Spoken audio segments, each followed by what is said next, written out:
સ્વાગત છે. આજના વક્તા છે ડોક્ટર મેહુલભાઈ સંઘાણી, જે ધોરાજીમાં આયુર્વેદના વેદરાજ છે. હું ડોક્ટર મેહુલભાઈ સંઘાણીને વિનંતી કરું છું કે તેઓ પોતાનું વક્તવ્ય શરૂ કરે. ડોક્ટર મેહુલભાઈ સંઘાણી સાહેબ. નમસ્કાર. નમસ્કાર. આજ તો મારો કોઈ પ્લાન નતો, પણ હવે સાહેબનો ફોન આવ્યો અને એકાએક નક્કી કરેલું છે. એ સબ્જેક્ટમાં જે સાહેબ આપ્યું એમાં એક આયુર્વેદ ચાલીસા, એક નાની એવી પુસ્તિકા, આટલી નાની, આટલી પતલી એક ચોપડી છે. આ ચાલીસા બનાવવા પાછળનું કારણ એક એ હતું કે અમારા ગુરુ ડી.એચ. રાહુલ સાહેબ, દિલીપસિંહ રાહુલ સાહેબ, કે જેઓ બેઝિક પ્રિન્સિપલના ખૂબ જ આગ્રહી હતા. લોકોને બેઝિક પ્રિન્સિપલ ઉપર આયુર્વેદ શીખવાડવાનો જે જબરજસ્ત અભિયાન કર્યું હતું એ ખૂબ સંસ્મરણીય પણ છે અને લોકોને એટલું બધું ઉપયોગી છે, વૈદ્યોને એટલું બધું ઉપયોગી છે કે બેઝિક પ્રિન્સિપલ વિના આપણને એવું લાગે કે ચિકિત્સા આપણે કરતા જ નથી. તો એ બેઝિક ચિકિત્સા જીવંત રહે અને પાયાના જે ત્રિદોષ સિદ્ધાંત છે એને મૂકીને લોકો સીધી સિમ્પ્ટોમેટિક ચિકિત્સામાં પડે નહીં, કે જેથી સિમ્પ્ટોમેટિક ચિકિત્સાનું રિઝલ્ટ સિમ્પ્ટોમેટિક જ હોય, ટેમ્પરરી જ હોય. પરમેનન્ટ જો રિઝલ્ટ જોતું હોય તો બેઝિક વાયુ પિત્ત કફનું જ્ઞાન હોવું જ જોઈએ. તો એ સાહેબની સ્મૃતિમાં આ પુસ્તિકા છપાવી અને સ્ટુડન્ટને, વિદ્યાર્થીઓને આ બેઝિકનું જ્ઞાન મળે એવા હેતુથી છપાવેલી હતી અને ઘણા બધા મિત્રોએ આનો ફાયદો પણ લીધો છે. એ પુસ્તકનો પરિચય તો હું તમને કરાવીશ અને એમાં રહેલા શ્લોકો વિશે આપણે વાતો કરશું. એટલે 40 શ્લોક એટલે પૂરા 40 ની આજુબાજુ હશે કે જે આયુર્વેદના ગુણગાનથી ભરેલા હોય. અને એમાં જે કોઈ દાખલા તરીકે આપણને કોઈ પણ ગીત વગાડવું હોય તો સારેગામાં આવડવું જોઈએ, બેઝિક. બાકી તમે કોપી જે ગીત શીખ્યા હોય એ ગાઈ શકો. નવું ગીત તમને કોક આપે તમે ન ગાઈ શકો. તો એ રીતના કોઈ વાર નવો રોગ આવી ગયો એટલે શાસ્ત્રમાં તો લખેલું જ છે કે નહીં સર્વ વિકરામ નામ તો અસ્તિ ધ્રુવા, બધા રોગોના નામ હોવા જરૂરી નથી. નવા નવા સ્વરૂપે નવા નવા રોગ આવતા જ રહેવાના. તો ત્યારે નામ નવું લઈને કોઈ રોગ આવે તો એની ચિકિત્સા કરવામાં આપણે ગાંગા વાંગા થઈ જાય. એ ન થાય એના માટે આ બેઝિક સારેગામા આયુર્વેદની જે છે વાયુ પિત્ત કફની એ શીખવી જ પડે. તો 1 by 1 એ શ્લોક વિશે આપણે વિચારશું. 40 મિનિટ સુધી લેક્ચરનો ટાઈમ રાખશું અને છેલ્લે 20 મિનિટ પ્રશ્નોત્તરીનું રાખશું. તો આ ચાલીસા છે એનો સંદેશો એવો છે કે આયુર્વેદમાં યોગો આપેલા છે. યોગો આપેલા છે. યોગ એટલે દાખલા તરીકે શિવાક્ષર ચૂર્ણ તો એનો યોગ હોય, આટલા કન્ટેન હોય. ત્રિકટુ ચૂર્ણ તો એનું કન્ટેન હોય, એટલે યોગ કહેવાય. તો આયુર્વેદમાં જે યોગો આપેલા છે ને એ પરફેક્ટ છે. અર્થ સિદ્ધ ચિકિત્સા આખ્યા છે. એમાં હવે તમને સિદ્ધ યોગો આપું છું. જે શ્લોકમાં લખ્યું હોય એ પ્રમાણે થતું હોય જ હોય. પણ દુર્ભાગ્યની વાત એ છે કે અત્યારે આપણે આયુર્વેદમાં આપેલા યોગોને મૂકી અને પ્રયોગોને પકડવાનું ચાલુ કર્યું. જનરલી તમે વાત સાંભળશો કે મારી પાસે પાણીનો પ્રયોગ છે, મારી પાસે અરડુસીનો પ્રયોગ છે, મારી પાસે આદુનો પ્રયોગ છે. આ પ્રયોગ એ આયુર્વેદ નથી. આયુર્વેદ નક્કર સત્ય છે, 100% સોનું છે. એટલે એ સંદેશ એકામાં હશે આ લેક્ચરમાં. એટલે આપણે યોગને મૂકી અને પ્રયોગોને જે પકડ્યા છે એ ન કરવું જોઈએ અને ફરી પાછા યોગ તરફ આવવું જોઈએ. બીજું, શ્રદ્ધાનું જેમ વિજ્ઞાનમાં સ્થાન નથી. વિજ્ઞાન છે એમાં શ્રદ્ધા ના હાલે, એને બેઝિક તમારા પુરાવા આપવા. શ્રદ્ધાથી એમાં કોઈ કામ ન થાય. શંકાશીલ માણસ હોય ને, શંકા કરીને ગોતી પ્રયોગ કરીને કઈક ગોતી આવે છે. એ સત્ય છે, ગમે એમ કરીને ગોતી આવે પ્રયોગો. તો શંકાશીલ માણસ છે ને એનું સ્થાન છે ને, એ શંકાશીલ માણસ વૈજ્ઞાનિક થઈ શકે પણ વૈદ ના થઈ શકે. વૈદ થવું હોય તો એમાં શ્રદ્ધા જ જોઈએ. એટલા માટે કે આપણી પાસે તો સિદ્ધ ચિકિત્સા છે, ખાલી, અને એ પ્રૂવ થયેલી ચિકિત્સા. એને પ્રૂવ કરવાની જરૂર નથી. એટલે આત્રેયજીના સિદ્ધાંતમાં શંકિત હોય એનું વૈદમાં સ્થાન ન હોય. ત્રીજી વસ્તુ છે સિદ્ધ વિદ્યા, જેની પાસે સિદ્ધ વિદ્યા હતી, ધારણ કરી હતી, એવા ઋષિ એમ કહે છે અથ સિદ્ધ ચિકિત્સા આખ્યાસ્યા હું તમને સિદ્ધ ચિકિત્સા કહું છું. આપણને સીધી સિદ્ધ ચિકિત્સા આપી દીધી, પછી આપણે નવી ચિકિત્સા ગોતી એના પ્રયોગો કરી એને પ્રૂવ કરવા તરફ ભટકવું એના કરતા જે બાપાનો વારસો છે એ વાપરી અને ખુશ રહેવું જોઈએ. જે આયુર્વેદ માત્ર અને માત્ર જાણવાનો વિષય નથી, પણ એ માણવાનો વિષય એવું છે. એના આશ્ચર્યમાં ચકિત થવાની જે મજા આવે છે એ કરોડો રૂપિયામાં પણ નથી આવતી. એટલા બધા ચમત્કારો અને રહસ્યોથી ભરેલું આખે આખું આ એક સરસ મજાનું વિજ્ઞાન છે. ત્રીજી વસ્તુ આયુર્વેદમાં એ છે કે તમે કરોડો ગાયોનું દાન કરો. અમારા ઘરનું નથી, રસતંત્ર ભૈષજી રત્નાવતી કે રસતંત્ર સારમાં લખેલું છે. તમે કરોડો ગાયોનું દાન કરો અને જે પુણ્ય મળે એનાથી કરોડો ગણું પુણ્ય એક દુઃખ તપ્તા નામ રોગી નામ આરતી નાશનમ, દુઃખથી પીડાતા એક રોગીને રોગમાંથી મુક્ત કરવામાંથી મળે છે. તો આ મહાત્મ્ય પણ આમાં તમને ચાલીસામાં જોવા મળશે. પહેલા શ્લોક થી ચાલુ કરીએ આપણે. પહેલો શ્લોક જે છે એમાં અપૂર્વ વૈદની સ્તુતિ છે. અપૂર્વ વૈદ એટલે એવા વૈદ કે જે નું વૈદું એક મર્યાદા અને લિમિટ ને પાર કરી અને ઇન્ફિનિટિવ સુધી પહોંચી ગયું હોય એવા વૈદ કે જે કંઈ પણ કરી શકે, અસંભવને પણ સંભવ કરી શકે, એની સ્તુતિ છે. સ્તુતિમાં એવું છે, પેલા તમને ગાઈને સંભળાવું છું. રાગાદિરોગાન સતતાનુશક્તાન અશેષ કાય પ્રસુતાન શેષાન, અશેષ કાય પ્રસુતાન શેષાન, અશેષ કાય પ્રસુતાન શેષાન, ઉત્સુક્યમો અરતિદાન જગાન યો પૂર્વ વૈદ્યાય નમોસ્તુ તસ્મૈ, યો પૂર્વ વૈદ્યાય નમોસ્તુ તસ્મૈ, યો પૂર્વ વૈદ્યાય નમોસ્તુ તસ્મૈ. રાગાદિ રોગાન સતતાનુશક્તાન. સતતાનુશક્તાન એટલે સમસ્ત શરીરમાં, દેહમાં ને મનમાં, પ્રાણીઓના નિરંતર દુઃખ આપનાર શું છે? રાગાદી રોગાન લઈ ગયું.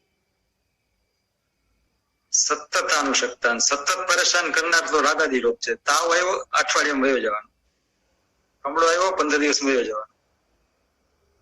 આવા જેટલા શરીરના રોગો છે એ બધા એનો રોલ પ્લે કરી વર્ષે 2 વર્ષે 4 વર્ષે 6 વર્ષે વયા. સતત આખી જિંદગી હેરાન નથી કરવાના, જન્મથી માંડીને મૃત્યુ સુધી. પણ જન્મથી માંડીને મૃત્યુ સુધી હેરાન કરનાર જે રોગ છે એ માનસિક રોગ રાગાદી રોગાન છે. રાગ, દ્વેષ, લોભ, આ બધા આખી જિંદગી ના નડતર રૂપ રોગો છે. જયારે આત્રેયાદી ઋષિ, અગ્નિવેશ એ બધા આનાથી પર હતા, એટલે એ બધા અપૂર્વ વૈદ હતા અને ગમે તે કરી શકતા, અસાધ્ય રોગને પણ મટાડી શકતા.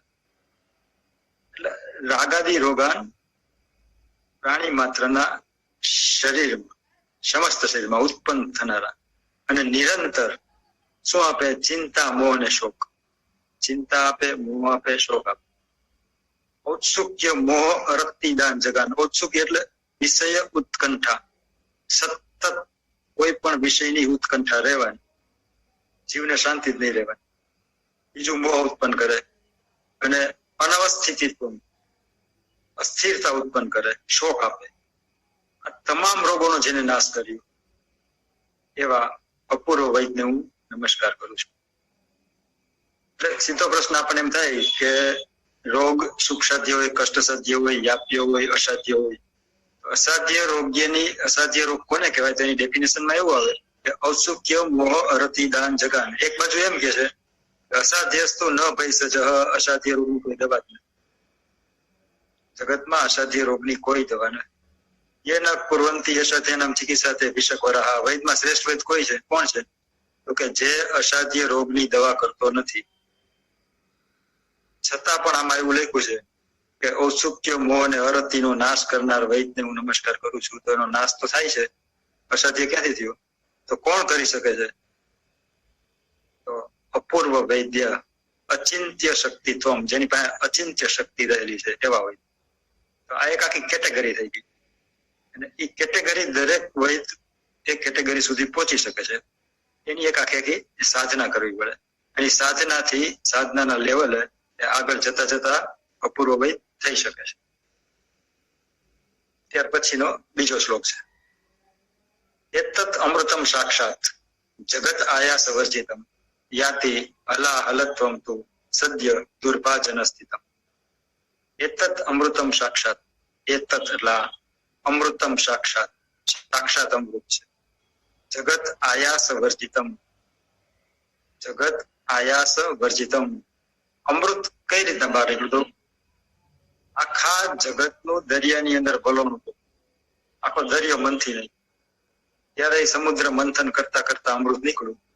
પણ એતત અમૃતમ સાક્ષાત જગત આયાસ વર્જિતમ, આખા જગતનું વલોવણું કર્યા વિના સીધે સીધું આપણને મળી ગયેલું અમૃત છે.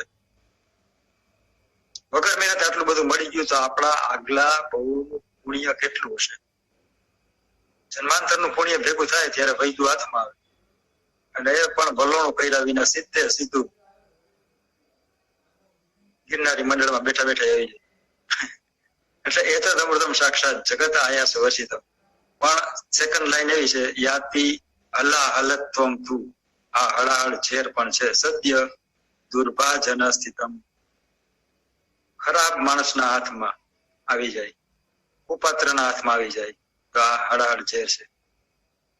કેમ કે ચિકિત્સા અને પ્રાયશ્ચિત આ બે જેની પાસે શાસ્ત્ર જ્ઞાન હોય ને એ જ કરી શકે, નહીં તો એને બ્રહ્મ હત્યાનું પાપ લાગે. જ્યાં સુધી તમે બેઝિક પ્રિન્સિપલ વાંચો નહીં, સમજો નહીં, ભણો નહીં ગુરુ પાસેથી. વૈદ કેવો હોવો જોઈએ? દક્ષ તીર્થાર્થ શાસ્ત્રાર્થો દ્રષ્ટ કર્મા શુચિ. કેવો હોવો જોઈએ? કે દક્ષ તો હોવો જોઈએ, પણ તીર્થાર્થ શાસ્ત્રાર્થો, તીર્થાર્થ તીર્થની પાસેથી. તીર્થ કોને કહેવાય? તાર્યતિ ઇતિ તીર્થ, જે તારે એને તીર્થ કહેવાય. તારે કોણ? ગુરુ. ગુરુ તારે, બીજું કોઈ તારે નહીં. તીર્થાર્થ એની પાસેથી, ગુરુ પાસેથી. શાસ્ત્રાર્થ હોવો, શાસ્ત્રનો અર્થ સમજેલો હોવો. તો આવો જે વૈદ હોય ને એ ના માટે આયુર્વેદ એના હાથમાં હોય તો અમૃત સમાન છે. બાકી હેલફેલ ના હાથમાં હોય તો એ હળહળ ઝેર સમાન છે. કેમ કે એ પોતે તો નરકમાં જશે પણ દર્દી નહીં લઈ જાય. એટલે ખાસ આ ધ્યાન રાખવા જેવું છે કે સૂત્રો શીખો, અને તમારા જે કોઈ સિનિયર હોય, ગુરુ એટલે 100 વર્ષ જૂના હોય, દાઢી વાળા હોય, વાળ લાંબા હોય, મંદિરમાં બેઠા રહેતા હોય એવા નહીં, પણ જ્ઞાન વૃદ્ધ જે કોઈ પણ હોય એને ગુરુ માની અને એની પાસેથી શાસ્ત્રના શીખવા જ જોઈએ. નહીં તો તમને 2 લીટીનું ભાષાંતર આવડી જાય આ શું કહેવા માંગે છે, પણ એનો જે ભાવાર્થ ને ગુઢાર્થ ને જે રહસ્યો છુપાયેલા હોય 2 લીટીની વચ્ચેના ભાગમાં એ કોઈ ખુલ્લા ન કરી શકે ગુરુ. તો આ આપણને જે આયુર્વેદ હાથમાં આવ્યું છે, આપણે કોઈ પણ જાતની મહેનત નથી કરવી પડી, જગતનું વલોણું નથી કરવું પડ્યું, સીધે સીધું અમૃતમ સાક્ષાત જગત આયાસ વર્જિતમ.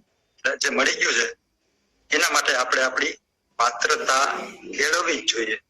જો પાત્રતા ન આવે તો છોડી દેવું જોઈએ. અને એવું હું કામ કરું છું? એના કરતા પાત્રતા લઈ આવવામાં પ્રોબ્લેમ શું છે? અને પાત્રતા વિનાની પ્રાપ્તિ છે ને કોઈ દિવસ ટકતી જ નથી. એટલે જે કંઈક બેઝિક પાત્રતા હોય એ આપણામાં લઈ આવવી જ જોઈએ. પછીનો 3જો શ્લોક છે, આયુતસ્ય માનેન ધર્માર્થ સુખ સાધનમ યસ્યોપદેશેષુ વિધેય પરમાદર. આયુતસ્ય માનેન ધર્માર્થ સુખ સાધનમ યસ્યોપદેશેષુ વિધેય પરમાદર. આયુર્વેદ ધર્મ, અર્થ અને સુખનું સાધન છે. આયુર્વેદ થી ધર્મ મળે, અર્થ પણ મળે અને સુખ પણ મળે. આ ત્રેજીનો ગુણ હતો શર્મદહ. શર્મ એટલે સુખ, દહ એટલે આપનાર, સુખ આપનાર છે.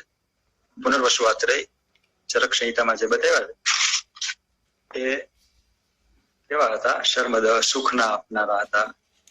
એટલે જો ધર્મ જોતો હોય, અર્થ જોતો હોય, સુખ જોતું હોય તો આયુર્વેદનો આદર ન કરવાનું કીધું છે.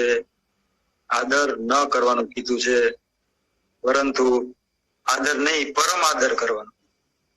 સામાન્ય આદર નહીં, પરમ આદર કરવાનો. ફૂલ રિસ્પેક્ટ.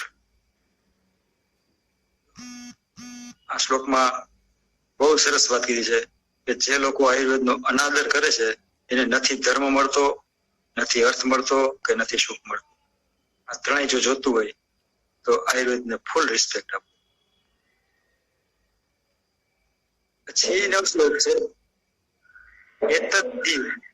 એતદ્ધિ મૃત્યુ પાશાનામ અકાંડે છેદનમ દ્રઢમ રોગાંત્રાસિત પિતાનામ રક્ષા સૂત્ર અસૂત્રકમ.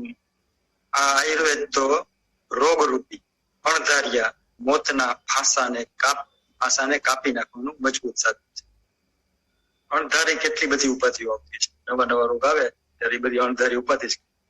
એક જાતનો ફાંસો હોય, એની અંદર તમારે ફસાઈ જવાનું હોય. અને જેવી રીતના માણસ આ ફાંસામાં ફસાય અને મરી જાય, એ ફાંસાને કાપવાનું કામ છે ને એ આયુર્વેદ કરે છે.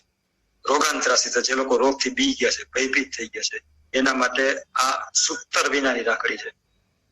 આમાં સૂત્ર નથી, પણ સૂત્ર વિનાની રાખડી છે.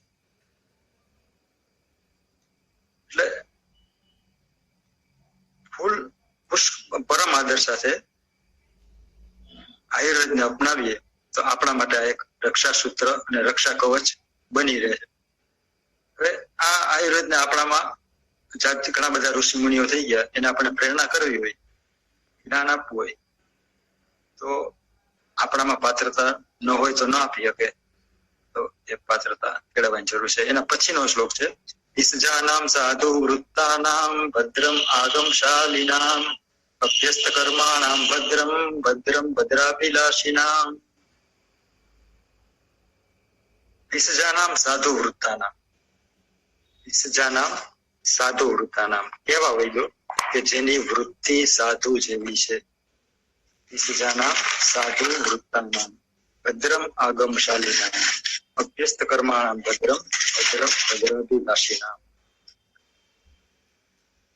જેની વૃત્તિ સાધુ છે એનો મતલબ કે જે સાધક હોય અને સાધના કરતો હોય. દરેક વૈદ્ય નાની મોટી સાધના કરવી છે. મતલબ ભગવાનના ચરકના બોલેલા શબ્દો ને માત્ર પકડી ના રાખે, ધ્યાનમાં બેસે, એની ખામોશી સમજે, એની મૂળ સમજે, અને પછી જે ઉધાર ભાવાર્થ ને રહસ્ય નીકળે એ પોતે પણ માણે અને બીજા એના આયુર્વેદને માનનારા એના શિષ્યોને પણ એના ભેદ ખોલીને આપે. ભલું કોનું થાય? ભદ્ર એટલે ભલું. ભદ્ર કોનું થાય? કે વિસર્જનામ સાધુ વૃત્તાનામ, જેની વૃત્તિ સાધુ છે. સાધુની વૃત્તિ આપવાની હોય, લેવાની હોય. તો આપણી વૃત્તિ પણ આપવાની છે. તમે ગમે એટલા પૈસા લેવો ને તો એ આરોગ્યથી મોટું એક દાન નથી. પૈસાની કિંમત એની પાસે ઘણી બધી ઓછી છે. જીવદયા અને અભયદાન આ બે મોટું દાન છે. પણ લેવાની વૃત્તિ જે અંદર છે ને એ ન હોવી જોઈએ. ઓટોમેટિક એ બધું અર્થ તો આપવાના જ છે ઈશ્વર, કેમ કે ધર્માર્થ અને સુખનું સાધન તો છે જ. તમે નહીં માગો તો આવી જશે. પણ જેની વૃત્તિ સાધુ જેવી હોય ને એવા વૈદનું ભલું થજો, ભલું થજો, ભલું થજો. ભદ્રમ આગમશાલિનામ. આગમ એટલે ભગવાનની ટેપ થયેલી વાણી. આજે ઋષિ મુનિ બધા હતા ને એ લોકો જ્ઞાન પ્રશમ તપોભી ખ્યાતા હતા. જ્ઞાન પ્રશમ એટલે શાંતિ અને તપ થી પ્રખ્યાત હતા. કોઈ વૈદ્યરાજ તરીકે પ્રખ્યાત હતું. અને એ બધા નો છેલ્લો ભાવ હતો. પાછા આવવાના નહોતા, રીબર્થ એનું હતું. એટલે આવી વ્યક્તિ જેને પાછું નથી આવવું એ ખોટું હુકામ. એને કોઈના પ્રત્યે રાગ ન હોય, દ્વેષ, મોહ ન હોય, માયા ન હોય, કપટ ન હોય.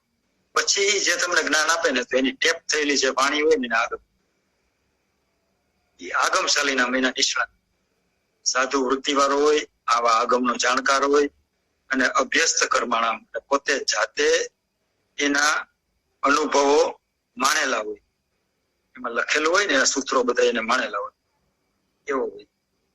અને ભદ્રાભિલાષી નામ, પાછો એની અભિલાષા એવી હોય કે મને જેવું મળ્યું એવું બધા એને મળે. આ શ્લોક એ કહેવા માંગે છે, વિસજાનામ સાધુ વૃત્તાનામ ભદ્રમ આગમશાલી નામ અભ્યસ્ત કર્માણામ ભદ્રમ ભદ્રમ ભદ્રાભિલાષી નામ. તો આપણે આપણું કલ્યાણ ઈચ્છતા હોય તો પહેલો પાયો સાધુ વૃત્તાનામ, આપણી વૃત્તિ આપવાની રાખવાની લેવાની. આપશો એટલે ઓટોમેટિક મળી જ જવાનું છે, પણ વૃત્તિ લેવાની નહીં રાખ. ત્યાર પછીનો શ્લોક છે, ઇદમ આગમ સિદ્ધત્વાત પ્રત્યક્ષ ફલ દર્શનાત મંત્ર વત્સ પ્રયોક્તવ્યમ ન મીમાંસ્ય કથંચન. ઇદમ આગમ સિદ્ધત્વાત. હવે આગમ એટલે મેં હમણાં જ વાત કરી કે ભગવાનની ટેપ થયેલી વાણી. જ્યાં સુધી સૃષ્ટિ ઉપર પુરુષ રૂપે ભગવાનનો અવતાર હોય એવા પુરુષની ટેપ થયેલી વાણી ના એને સિદ્ધ કીધું. એકદમ આગમ સિદ્ધત્વાત, એને સિદ્ધ કરીને કીધું છે કે આયુર્વેદ સાચું છે, આટલું પ્રમાણ છે એનું. આવા વ્યક્તિ એમ કે છે કે આયુર્વેદ સાચું. અને પ્રત્યક્ષ ફળ દર્શનાર્થ, એને પ્રત્યક્ષ એની નજર સામે એના બધા ફળ જોઈએ. તમે ધાત્રી રિષ્ટ આપો તો પાંડુ રોગ મટે જ છે. એવી રીતના જેટલા જેટલા યોગો છે એને પ્રત્યક્ષ જોયેલા છે બધા. એકદમ આગમ સિદ્ધત્વાત, આગમ સિદ્ધ કરીને દીધું છે, સાચું છે. પ્રત્યક્ષ ફળ અમે એના પ્રત્યક્ષ ફળ જોયા છે. મંત્ર વત્સ પ્રયોક્તવ્યમ, માટે આનો મંત્રની જેમ ઉપયોગ કરવાનો. ન મીમાંસ્ય કથંચન, સાચું છે ખોટું છે એવી શંકા કરવાની નહીં, કરવાની જ નહીં. તપાસ જ નહીં કરવાની, સાચું છે ખોટું. કેમ કે આપણી બુદ્ધિ એટલી શાર્પ નથી. જેટલું આપણને દેખાય છે ને એનાથી વિશેષ ન દેખાય એવું છે. પ્રત્યક્ષમ અલ્પમ, પ્રત્યક્ષ દેખાય છે ને અલ્પ છે. અનલ્પમ અપ્રત્યક્ષમ, નથી દેખાતું એ ખૂબ જતું છે. અને એ જેને જોઈ લીધું એ ઋષિ, અને એ જે જોઈને કહી ગયા એ આગમ. આયુર્વેદ ને આગમોએ સિદ્ધ કરીને, એકદમ આગમ સિદ્ધત્વાત સિદ્ધ કરી, હા પરફેક્ટ છે.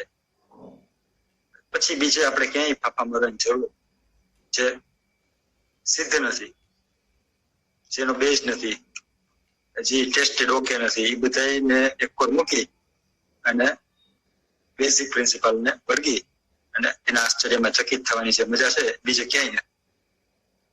ત્યાર પછી સૌથી આયુર્વેદનો અગત્યનો શ્લોક છે અગ્નિનો. અગ્નિ મૂલમ બલમ પુંસા રેતો મૂલમ છે જીવિતમ. અગ્નિ છે એ બળનું મૂળ છે.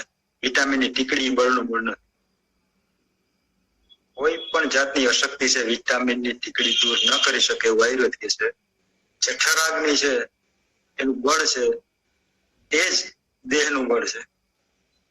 એટલે અગ્નિને હંમેશા રક્ષા કરવી.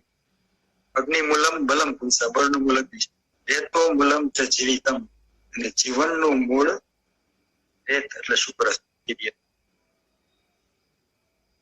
આજે ઔષધિહીન વીર્ય થઈ જાય અને કઈ કામની નારી, એવી જ રીતના હીન વીર્ય થયેલો માણસ કોઈ કામનો ના હોય.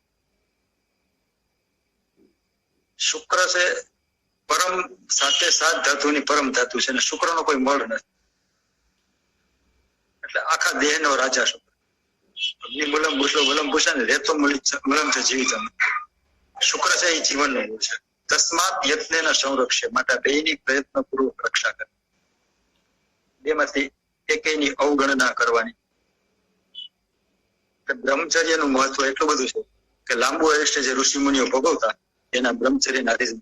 કેમ કે સંહિતામાં પણ લખ્યું છે રસાયના નામ બ્રહ્મચર્ય. અગ્નિ ઉપર કેટલું બધું ડિપેન્ડ છે, 12-13 વસ્તુ ડિપેન્ડ છે. આયુ, આપણું આયુષ્ય અગ્નિ ઉપર ડિપેન્ડ છે. બલ, વર્ણ, સ્વાસ્થ્ય, ઉત્સાહ, ઉપજય, પ્રભા, ઓજસ, તેજસ, અગ્નય, પ્રાણાસ ચોકતા દેહાગ્નિ એકતા. દેહાગ્નિને આધારે જ આ બધું ટકેલું. લાંબુ આયુષ્ય દેહાગ્નિના આધારે. શરીરનો વર્ણ, જઠરાગ્નિ બંધ હોય એવા ને તમે ગમે એટલા બહારથી ફેશિયલ લેપ લગાડો, ફેર એન્ડ લવલી લગાડો, કાંઈ જ ના થાય. અગ્નિ સારો કરો, સીધો નિખાર આવે. આયુ, વર્ણ, બલમ, સ્વાસ્થ્ય, ઉત્સાહ એ પણ અગ્નિને આધીન છે. અગ્નિ સારો હોય એ માણસ ઉપચાઈ શરીરનું પુષ્ટિ થયું, પ્રભા, ચળકાટ, ઓજસ, આ બધું અગ્નિ આધાર છે. શાંતિ અગ્નો મરીએ. અગ્નિ જો શાંત થઈ ગયો, બોલવાઈ ગયો તો વ્યક્તિ મરી જાય છે. આપણે છેલ્લે કહેતા હોઈએ ને પ્રાણાયામ અન્નજળ છોડી દીધા, કઈ ખાતા પીતા નથી, એટલે એનો અગ્નિ શાંત થઈ ગયો. એટલે શાંતિ અગ્નો મરીએ. યુક્તે ચિરમ જીવતી અનામય અનામય. આમય એટલે રોગ, અનામય એટલે એ રોગ. એ જો લુપ્ત રહીએ, પ્રજ્વલિત રહીએ અગ્નિ, તો ચિરમ જીવતી, લાંબુ જીવે. કેવું જીવે? અનામય, રોગ વિનામ જીવે. રોગી સ્યાત વિકૃત. જો આ અગ્નિ વિકૃત થાય, તીક્ષ્ણ થાય, મંદ થાય, વિષમ થાય, કફ શરીરમાં વધી જાય તો મંદાગ્નિ, પિત્ત વધી જાય તો તીક્ષ્ણાગ્નિ થાય, વાયુ વધી જાય તો વિષમ અગ્નિ થાય. ક્યારેક ભૂખ લાગે, ક્યારેક આવું બધું થતું. શાંત અગ્નિ મળે યુક્ત ચિરમ મળે, રોગી સ્યાત વિકૃત, મૂલમ અગ્નિ તસ્માત નિરુચ્યતે. માટે આ બધા મૂળ અગ્નિ જ છે, અગ્નિ જ છે, અગ્નિ જ છે. બહુ હાવ પહેલો જે શ્લોક હતો, રાગાદિરોગા સદાનમ સેવન અશેષ કાય પ્રસ્થાન શેષાન ઔત્સુક્ય મોહ હરતિદાન જગાન. એમાં એક જગાન શબ્દ આવ્યો હતો. તો એ જગાન શબ્દ વિશે તમને એ પહેલી વખતમાં સચ કહેવાનું ભૂલાઈ ગયું. પણ અપૂર્વ વૈદ કેવા હોય કે જેને મોક્ષ માર્ગ પ્રણયતને કોઈને સોમનાથ જવું હોય જુનાગઢ થી, અને એક ખોટે રસ્તે વયો ગયો, તો ખોટે રસ્તે તમે અટકાવી દે તો એ સોમનાથ નહીં પહોંચે. ખોટે રસ્તે અટકાવી દો પણ પાછો એને તમારે સાચો રસ્તો પણ બતાવો, ત્યારે એ સોમનાથ પહોંચે. ખાલી ખોટે રસ્તેથી અટકાવી દો એટલે એ સોમનાથ ન પહોંચે. તો આ ઔત્સુક્ય મોહ અરતી તો લઈ લે છે, પછી અપૂર્વ વૈદ જગાન એટલે મોક્ષ શાસ્ત્ર પણ એના વધો પાથમ દર્શિતવાન. એક તો એમાંથી અટકાવી દે છે રાગ દ્વેષ મોહમાં, અને પછી પાછો મોક્ષ નો માર્ગ દર્શિતવાન, મોક્ષ નો માર્ગ પણ બતાવે છે. આ મોટામાં મોટો ભવ રોગ માંથી મુક્ત થવાનું, નીકળવાનું. ઉભયો લોકયો હિતમ આયુર્વેદ છે, બંને લોકનું કલ્યાણ કરનાર છે આ ભવ ને પરભવ. અને મોક્ષ જોતો હોય તો પાછો એનો મોક્ષ નો રસ્તો પણ અપૂર્વ વૈદ બતાવે છે. આ શરૂઆતની આયુર્વેદ નું મહત્વ બતાવવા માટેનો શ્લોક હતા.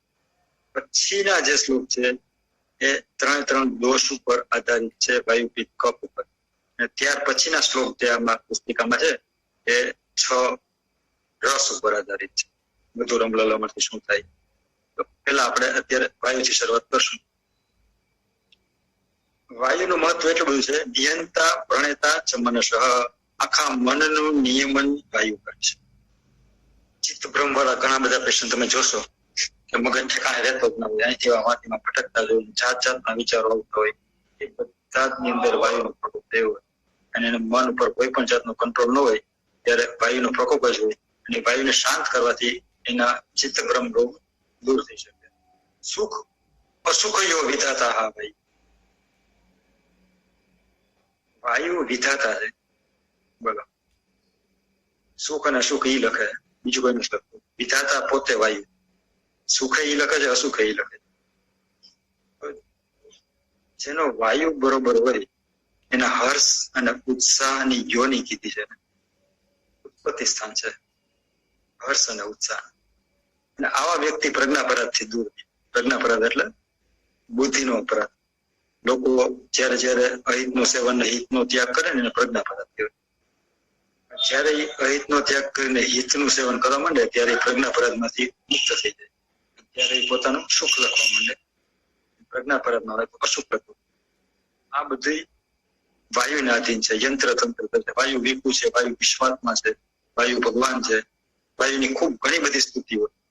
તો આખા યંત્ર તંત્ર ધર વાયુને કીધું છે. આખા શરીરનું નિયમ યંત્ર તંત્ર. વાયુને જાણવો જરૂરી છે અને વાયુને જાણવા માટે પહેલા વાયુના ગુણને જાણવું પડે. ગુણથી માણસ ઓળખાય.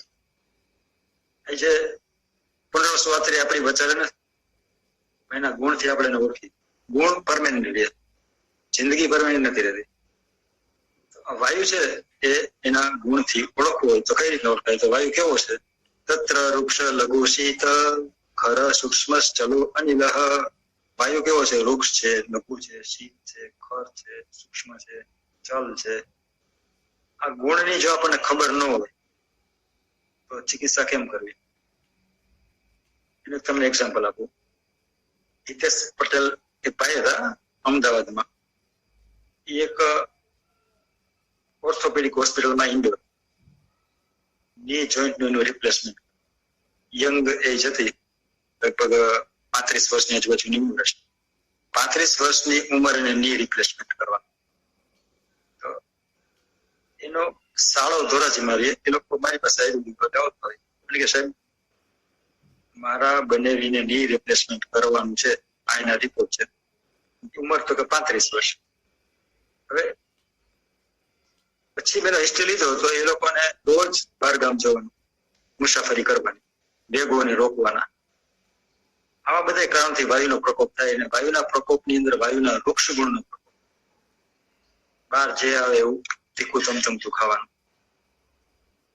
એટલે જો આપણે ખબર હોય કે વાયુ વૃક્ષ છે, વાયુ ખર છે, તો એ હાડકાને ઘસારો આપે. વૃક્ષથી લુખ્ખા થઈ જાય, ઘસારો આપે. તો એને આપણે શાંત કરવું હોય તો શું કરવું પડે? તો એના જે વિરુદ્ધના ગુણ હોય ને, સ્નિગ્ધ છે, એ અંદર પુષ્કળ માત્રામાં આપવા પડે. ભેગો જે એને રોકવાની ટેવ હોય દૂર કરીને આહાર બહાર સુધરવા પડે. તો અસ્થિ શૃંખલા ગ્રુપ છે, હાર્ટ સાંકળનું બી. અસ્થિ શૃંખલાની અંદર પુષ્કળ પ્રમાણમાં કેલ્શિયમ હોય, એનું ઘી થઈ જાય એટલે સ્નેહ આવી જાય. આપણને ખબર હોય કે વાયુના વૃક્ષ ગુણનો પ્રકોપ છે, આપણે ભૂતપાન કરાવી અંદર હાથ સાંકળ નાખી અને ઘી પીવડાવવાનું ચાલુ કર્યું. મેં કીધું હોસ્પિટલમાંથી બહાર કાઢે ને સાહેબ ને કે મારે 1 મહિના પછી ઓપરેશન કરાવવું છે, જો ઇમરજન્સી ન હોય તો. ઇમરજન્સી હોય તો ભલે કરાવી નાખે, પણ જો એને ઇમરજન્સી ન હોય તો એને કે હું 1 મહિના પછી આવીશ. સાહેબ કે વાંધો નહીં, મહિનાથી પછી પણ વહેલા મોડું તારે કરાવવાનું તો થાય. નીકળી ગયો બહાર. એટલે 1 મહિનો નહીં, પછી 3 મહિના અસ્થિ શૃંખલા ગ્રુપ કીધું. એ જ વાતને 2-3 વર્ષ થઈ ગયા અને પગમાં કોઈ જાતની તકલીફ નથી. વળી પાછો બધો માવો ભરાઈ ગયો, હાડકા થઈ ગયા મજબૂત, બધો કસારો વયો ગયો. આપણને જો વાયુના ગુણની ખબર હોય કે વૃક્ષ ગુણનો પ્રકોપ છે, તો આપણે સ્નિગ્ધ વસ્તુ નાખવાની. હવે તમે એની બદલે હરડે નાખો તો વાયુનો પ્રકોપ છે, હરડે ખવડાવો. વાયુનો પ્રકોપ છે, હરડે ખવડાવો. હરડે તો વૃક્ષ છે. ભાઈ તમને એમ થાય કે ના ખોટું છે. આ વાયુનો પ્રકોપ હોય હાડકામાં અને વાયુનો દુખાવો હોય તો હરડે તો મટવો જોઈએ, નથી મટ્યો તો ખોટું છે. પણ તમારી પાસે ઔષધિનું જ્ઞાન છે પણ વાયુનું જ્ઞાન નથી, વાયુના ગુણનું જ્ઞાન નથી. તો વાયુના ગુણના જ્ઞાનનું આ મહત્વ છે કે તમને ખબર હોય છે કે આ વૃક્ષ ગુણનો પ્રકોપ છે વાયુ. એ જ હરડે પાછી જો ક્યાંય વાયુના શીત ગુણનો પ્રકોપ હોય તો ઉષ્ણ ગુણ તરીકે ઉપયોગી થાય. એ આપણી પાસે આ ગુણનું જ્ઞાન હોવું જોઈએ. એટલે ઘણી વાર એવું બને કે શાસ્ત્રમાં લખ્યું છે કેવો પિસક મૂંઝાતો નથી. પિસક ન મોહયતી. ગમે એ પરિસ્થિતિ ઉભી થાય તો આવો વૈદ મૂંઝાતો જ નથી. તો કેવો વૈદ? સર્વ રોગ વિશેષજ્ઞ, સર્વ ઔષધો વિશેષવિદ. સર્વ રોગ વિશેષજ્ઞ, બધા રોગની વિશેષજ્ઞ. એને નિદાન શું છે, એનું પૂર્વરૂપ શું છે, રૂપ શું છે, ઉપક્ષય શું છે, સંપ્રાપ્ત શું છે, ઉપચય શું છે, અનુપક્ષય શું છે, ઉપક્ષય શું છે, એ જે જાણતો હોય તો એટલાથી કઈ કામ નથી થતું. સાથે સર્વ ઔષધો વિશેષવિદ, બધી ઔષધિનો પણ જાણતા રહો. અહીંયા મેજોરિટી 2 પાર્ટ પડે. મેજોરિટી કઉ છું, મેજોરિટી એટલા માટે કહું છું કે ઘણા બંનેમાં વિદ્વાન છે, પણ મોટા ભાગના એવા છે કે જેની પાસે રોગનું સંપૂર્ણ જ્ઞાન છે, એમડી થયા હોય, પીએચડી થયા હોય યુનિવર્સિટીમાં, પરંતુ ઔષધિનું જ્ઞાન હોતું નથી. તમે એને બતાવો એટલી ખબર પડે પાંદડું લીલું હોય, આ લીમડો છે એનું પાંદડું લીલું હોય, એનાથી વિશેષ કઈ ખબર ના હોય. ઔષધિ વિશેષ ઔષધિ વિશેની પૂરી જાણકારી હોતી નથી. જ્યારે ઘણા વૈદ્ય એવી છે કે એની પાસે ઔષધિનું પૂરેપૂરું જ્ઞાન છે. તમે એ વનસ્પતિ બતાવો તો ઓળખી દે કે આ જ છે, એ જ હોય.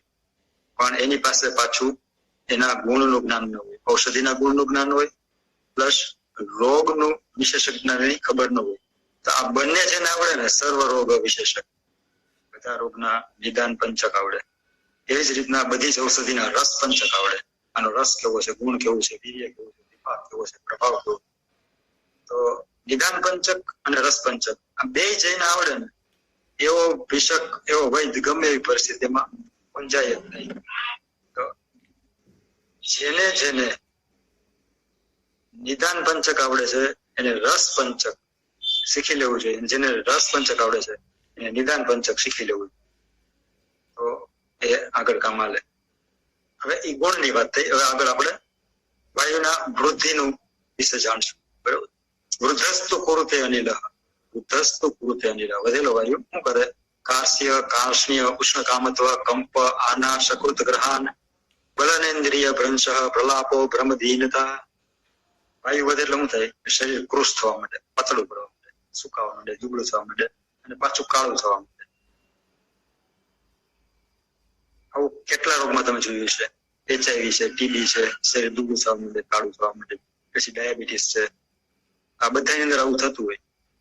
તો જે તે રોગની ચિકિત્સા પાછળ તમે એટલા બધા મથો કે TB ની લાઈન ઓફ ટ્રીટમેન્ટ, રાજ્યક્ષની લાઈન ઓફ ટ્રીટમેન્ટ ગોતો, પછી પ્રમેયની લાઈન ઓફ ટ્રીટમેન્ટ ગોતો, HIV એટલે ઓજક ક્ષય લોકો એની સાથે સરખાવે છે, એની લાઈન ઓફ ટ્રીટમેન્ટ ગોતો, એના ચિકિત્સા સૂત્રો ગોતો. એ બધું આવડતું હોય તો બહુ સારી વાત છે. પણ મારા જેવા ટૂંકું વિચારવા વાળાને ખાલી એટલી ખબર હોય ને કે આ વધેલો વાયુનો પ્રકોપ છે, જો હું વાયુને શાંત કરી દઉં તો આનું શરીરની કાળાશી વહી જાય, આ જાડોઈ થવા માંડશે અને એના બધા પ્રોબ્લેમ સોલ્વ થઈ જાય. આ સરળ રસ્તો છે અને સાચો રસ્તો છે. અને શાસ્ત્રમાં એનું પ્રમાણ છે. વૃદ્ધસ્તુ શાસ્ત્ર કાળું કરે, પછી એને ગરમ ગરમ ખાવાની ઈચ્છા થાય, કંપ થાય, ધ્રુજારી આવે, આના કરે, ઝાડાને રોકી રાખે, બળનો નાશ થઈ જાય, ઊંઘનો નાશ થઈ જાય, અને ઇન્દ્રિયનો નાશ થઈ જાય. ઊંઘ આવવાની બંધ થઈ જાય તો સમજી લેવાનું કે આ વાયુનો જ પ્રકોપ છે. પછી એવી રીતના ઇન્દ્રિયનું કામ ન કરે, ઓછું સંભળાય, આંખે ઓછું દેખાય, પછી પ્રલાપ, બકવાસ, અમથો બળબડ કરતો હોય, ઊંઘમાં બોલતો હોય, ભ્રમ, ચક્કર આવે અને લાચાર જેવી સ્થિતિ જોવા મળે. તમને ડિપ્રેશન નો પેશન્ટ દેખાય છે, તમે જોવો તો એવું લાગશે લાચાર જેવી સ્થિતિમાં જીવતો હોય. તો એમાં એન્ટી ડિપ્રેશન દવાઓ ગોતવી, પછી એમ્પિરેશન સેરોટેનિન ગોતો, જાત જાતના હોર્મોન્સ ગોતો, હોર્મોન્સ ઉપર કામ કરતી ઔષધિ ગોતો. એ બધી લાંબુ કરવા કરતા વાયુને શાંત કરો. કેમ કે મનનું જે નિયંતા અને પ્રણેતા છે એ વાયુ છે. આ પાછું વધેલો વાયુ શું કરે એ આવે તો ચિકિત્સા ઘણી બધી સરળ બને. એવી જ રીતના આગળ જતા વાયુ ક્ષીણના લક્ષણ છે. પછી વાયુ પ્રાકૃત અવસ્થામાં શું કરે? ઉત્સાહ, ઉચ્છ્વાસ, નિશ્વાસ, ચેષ્ટા, વેગ પ્રવૃત્તિ, સમ્યક ધાતુના મક્ષાણામ પાઠ શરીરમાં ઉત્સાહ આવે, વાયુ બરોબર, ઉચ્છ્વાસ બરોબર, નિશ્વાસ બરોબર, 13 પ્રકારના વેગો આવવા. આ બધું જે શરીરના બધા એ વેગો છે ને એ પ્રાકૃત ગતિમાં રાખવા એ વાયુનું પ્રાકૃત કામ છે. ઇન્દ્રિયોની ચપળતા છે એ બધા વાયુના પ્રાકૃત કામ છે. આવી જ રીતના પછી આપણે લગભગ પોણી કલાક થઈ ગઈ છે, તો પછી આગળ બીજા પ્રશ્નોત્તરી રાખવી તો રાખી દઈએ ને આ બીજા સેકન્ડ પાર્ટમાં આગળ હલાવશું. ચાલીસા નહીં સર, સાહેબ ચાલુ રાખો તમ તાર, સમયની પાબંદી નથી. ના એટલે પછી મારે પાબંદી હોય ને એટલે 15 મિનિટ છે. વાયુના પ્રકાર વાયુના પ્રકાર બોલી જાવ ને પછી પ્રશ્નોત્તરી રાખી. વાયુના પ્રકાર પેલા પ્રાણવાયુ છે. પ્રાણવત્ર મૂર્તક પુરા કંઠસ્થરો બુદ્ધિ, હૃદય, ઇન્દ્રિય, ચિત્ત, ધ્રુક, જીવન, ક્ષૌતુ, ઉદકાર, નિશ્વાસ, અન્ન પ્રવેશ. પ્રાણવાયુ શું કરે છે શરીરમાં? તો પેલા ખબર હોય છે આપણને કે પ્રાણવાયુ જે છે ને એ માથા મારીએ છે. આપણે શું કહીએ? પ્રાણવાયુ હૃદયમાં છે. પ્રાણવાયુ સ્થાન છે પ્રાણવત્ર મૂર્તક, માથામાં. એનું વિચરણ સ્થળ છે, ફરવાનું સ્થળ છે ને એ છાતી. રહેવાનું સ્થળ માથું છે. પૂરા કંઠસ્થ જરૂર છાતીમાં ને ગળામાં એ ફરતો હોય. પછી બુદ્ધિ, હૃદય, ઇન્દ્રિય અને મનને ધારણ કરે. થૂકવું, છીકવું, પોડકાર ખાવો, શ્વાસ લેવો અને અન્નને ગળા સુધી મૂકી જવો એના પ્રાકૃત કામ છે. એક હું તમને એક્ઝામ્પલ થી સમજાવું. બેંક ઓફ બરોડાના એક કર્મચારી હતા, કેશિયર, જામનગરની અંદર. એને અન્નનળીમાં 2 ગાંઠ હતી, કેન્સર નું નિદાન થયું. એ ભાઈ સીધા વિષાદમાં વયા ગયા અને નક્કી કરી લીધું કે હવે હું જીવવાનો નથી. ડોક્ટરે કીધું છે કે ભાઈ 2 મોટી ગાંઠ છે, એનું ઓપરેશન થોડુંક તમારું જોખમી છે. તો એ ભાઈ નક્કી કરી લીધું કે હું રિટાયરમેન્ટ લઈ લઉં છું અને ઘરે શાંતિથી જીવીશ પરિવારની સાથે, જેટલું જીવાય એટલું, 4-6 મહિના. કીધું કે ભાઈ મારે તો કે તમારે રજા ઘણી પડી છે, અત્યારે રજા મૂકો, પછી વિચારજો નોકરી મૂકવા. રજા મૂકી દીધી, પરિવારની સાથે રહેતા હતા અને જિંદગી, આયુષ્ય પૂરું થાય એની રાહ જોતા હતા. એમાં જામનગર ના આપણી આયુર્વેદ હોસ્પિટલમાં ગયા અને મોટા સાહેબ છે, કેન્સર પર બહુ સારું કામ કરતા. એની પાસે ગયા એટલે એને પરિસ્થિતિ બધી જોઈ અને પછી તમે એક કામ કરો કે મેહુલભાઈને કોપી લઈ આવો. એનો પ્રોબ્લેમ એ હતો કે એને ગળેથી નીચે ઉતરવાનું હોય, ગળામાંથી નીચે કઈ ખોરાક ઉતરતો હતો. એટલે એને સ્વીકારી લીધું કે હવે આમાં કઈ થઈ શકે. પછી આવ્યા મારી પાસે, કેન્સર ની વાત નહીં કરું. પેલી પ્રાયોરિટી એ કે તમારો પ્રાણવાયુ દૂષિત છે, ઓળિયો ગળે ઉતરતો નતો. એટલે વાયુના સમય હોય, પ્રાણવાયુનો, ઉદાનવાયુનો, જ્ઞાનવાયુ, 5 વાયુના યોગ્ય સમયે ઔષધ સમય છે ને, ઔષધિ શરૂ કરવાનો સમય. પ્રાણ કાલે મેં એને હરડે ચૂર્ણ આપ્યું, ખાલી ઘીમાં શેકેલી હરડે. આ તમે ચાલુ કરજો, ગાયના ઘીમાં સોતરેલી હરડે. હવે એ હરડે ચાલુ કરીએ ને, ખોરાક ઉતરવાનો ચાલુ થયો ધીમે. કેમ કે આપણને ખબર છે કે ગાંઠનું બંધારણ છે ને એ ચીકાશ વિના થાય નહીં, ચીકણો પદાર્થ અંદર જોઈએ છે. હરડે વૃક્ષ છે એટલે એ હરડે આપવાથી લગભગ 10-15 દિવસમાં એને ખોરાક ઉતરવા માંડ્યો. પછી પાછા આવ્યો તો એને પેશાબ પીળો આવતો હતો.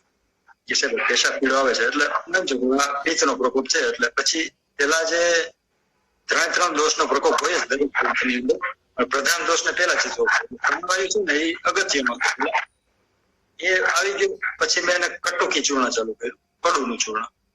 કટુકી છે ને ગ્રંથિ હશે, ગાંઠની અરે પિત્તનું શમન કરે, પિત્તનું વિરેચન કરે. એટલે કટુકી ચૂર્ણ ચાલુ કર્યું. પછી ધીમે ધીમે રિકવરી આવવા. મેં એને ના પાડી કે હવે તમારું એલોપેથીનું પૂરું થઈ ગયું છે, તમારે હવે કોઈ પણ જાતના રિપોર્ટ કરાવવાના નથી, કોઈ રિપોર્ટ ના કરાવો, દવા ચાલુ રાખો. ત્યાંથી રોહિત અટકવા થયો, કટુકી ચૂર્ણ ચાલુ રહી. એમ કરતા 3-4 મહિનામાં એકદમ સ્વસ્થ થઈ ગયા. પછી આમ કઈક જાત્રા કરી આવ્યા, દંડવતી વૈષ્ણવ લોકો કરતા હોય, મથુરા અને બધું જઈને પૂછ્યું મને કે સાહેબ હું દંડવતી કરવા જઈ શકું? હા જવાય જ ને, અહીંયા મરવું ન્યાય મરવું, તીર્થસ્થળમાં મરવાથી વધારે ફાયદો થાય. બીક કાઢી નાખો, જઈ આવો. પાછા આવ્યો તો આખી દંડવતી કરી ફરીને આવ્યા, તંદુરસ્ત હતા, હાજર હતા. મને કે સાહેબ મને સારું છે તો હું પાછી નોકરી જોઈન કરી દઉં. કીધું કરી દો ને, ઘરે બેસવા કરતા નોકરી કરવી સારી. નોકરી જોઈન કરી. નોકરી જોઈન કરી એટલે મેનેજર કીધું તને સારું થઈ ગયું? હા. તો કેમ થયું? તો આયુર્વેદિક કહેવાય. તો કોઈ દી ન થાય. સોનોગ્રાફી કઈ રહી ગયા? આ તો ત્યાંથી છે ને કે ગુટલી ગમે તે મારી કોઈ પાછી સોનોગ્રાફી કરાવી, આમાં કઈ થાય નહીં કે આ કોઈ દી રોગ મટે નહીં, આપણને ખબર તો પડે ને હું અંદર પોઝિશન. એટલે ઓલા કેવાથી સોનોગ્રાફી કરાવવા, સોનોગ્રાફી કરાવી. આશ્ચર્યની વાત છે કે અંડળની 2 ગાંઠ ડિસેપિયર હતી, લીવરમાં નવી 1 ગાંઠ. મને અહીંયાથી ફોન કર્યો કે સાહેબ 2 ગાંઠ મારી અંડળીને ઓગળી ગઈ, લીવરમાં નવી ગાંઠ થઈ, એટલે હું મરી જ જવાનું છું, હું જીવવાનું નથી હવે. સારું તો રે, ન્યા આવતો નહીં, નક્કી જ કરી નાખ્યું છે. તો જેની જીવિકા સારી હોય ને, જેની જીવવાની ઈચ્છા હોય ને એની ચિકિત્સા કરાય. જેની જીવવાની ઈચ્છા મરી ગઈ હોય એને મૂકી દેવાની. પછી એને પડતો મૂકી દીધો. પછી હું છું એ મને ખબર નથી, પણ આ તમને ખાલી પ્રાણવાયુનું ઉદાહરણ આપું છું કે પ્રાણકાળની અંદર હરડે આપવાથી જે શાસ્ત્રમાં લખ્યું છે, અન્ન પ્રવેશ કૃત અન્ય વ્યવસ્થિત જો ન લઈ જતો હોય તો સમજવાનું પ્રાણવાયુ બગડેલો હોય. પ્રાણવાયુને પ્રાણકાલે ઔષધ આપ્યું, એને ખોરાક નીચે ઉતરવા માંડ્યો. પછી બીજો શ્લોક છે, ઉરસ્થાનમ ઉદાનસ્ય નાસાનાપી કલાશ્ચરે વાક પ્રવૃત્તિ પ્રયત્ન ઉર્જા બલ વર્ણ સ્મૃતિ ક્રિયા.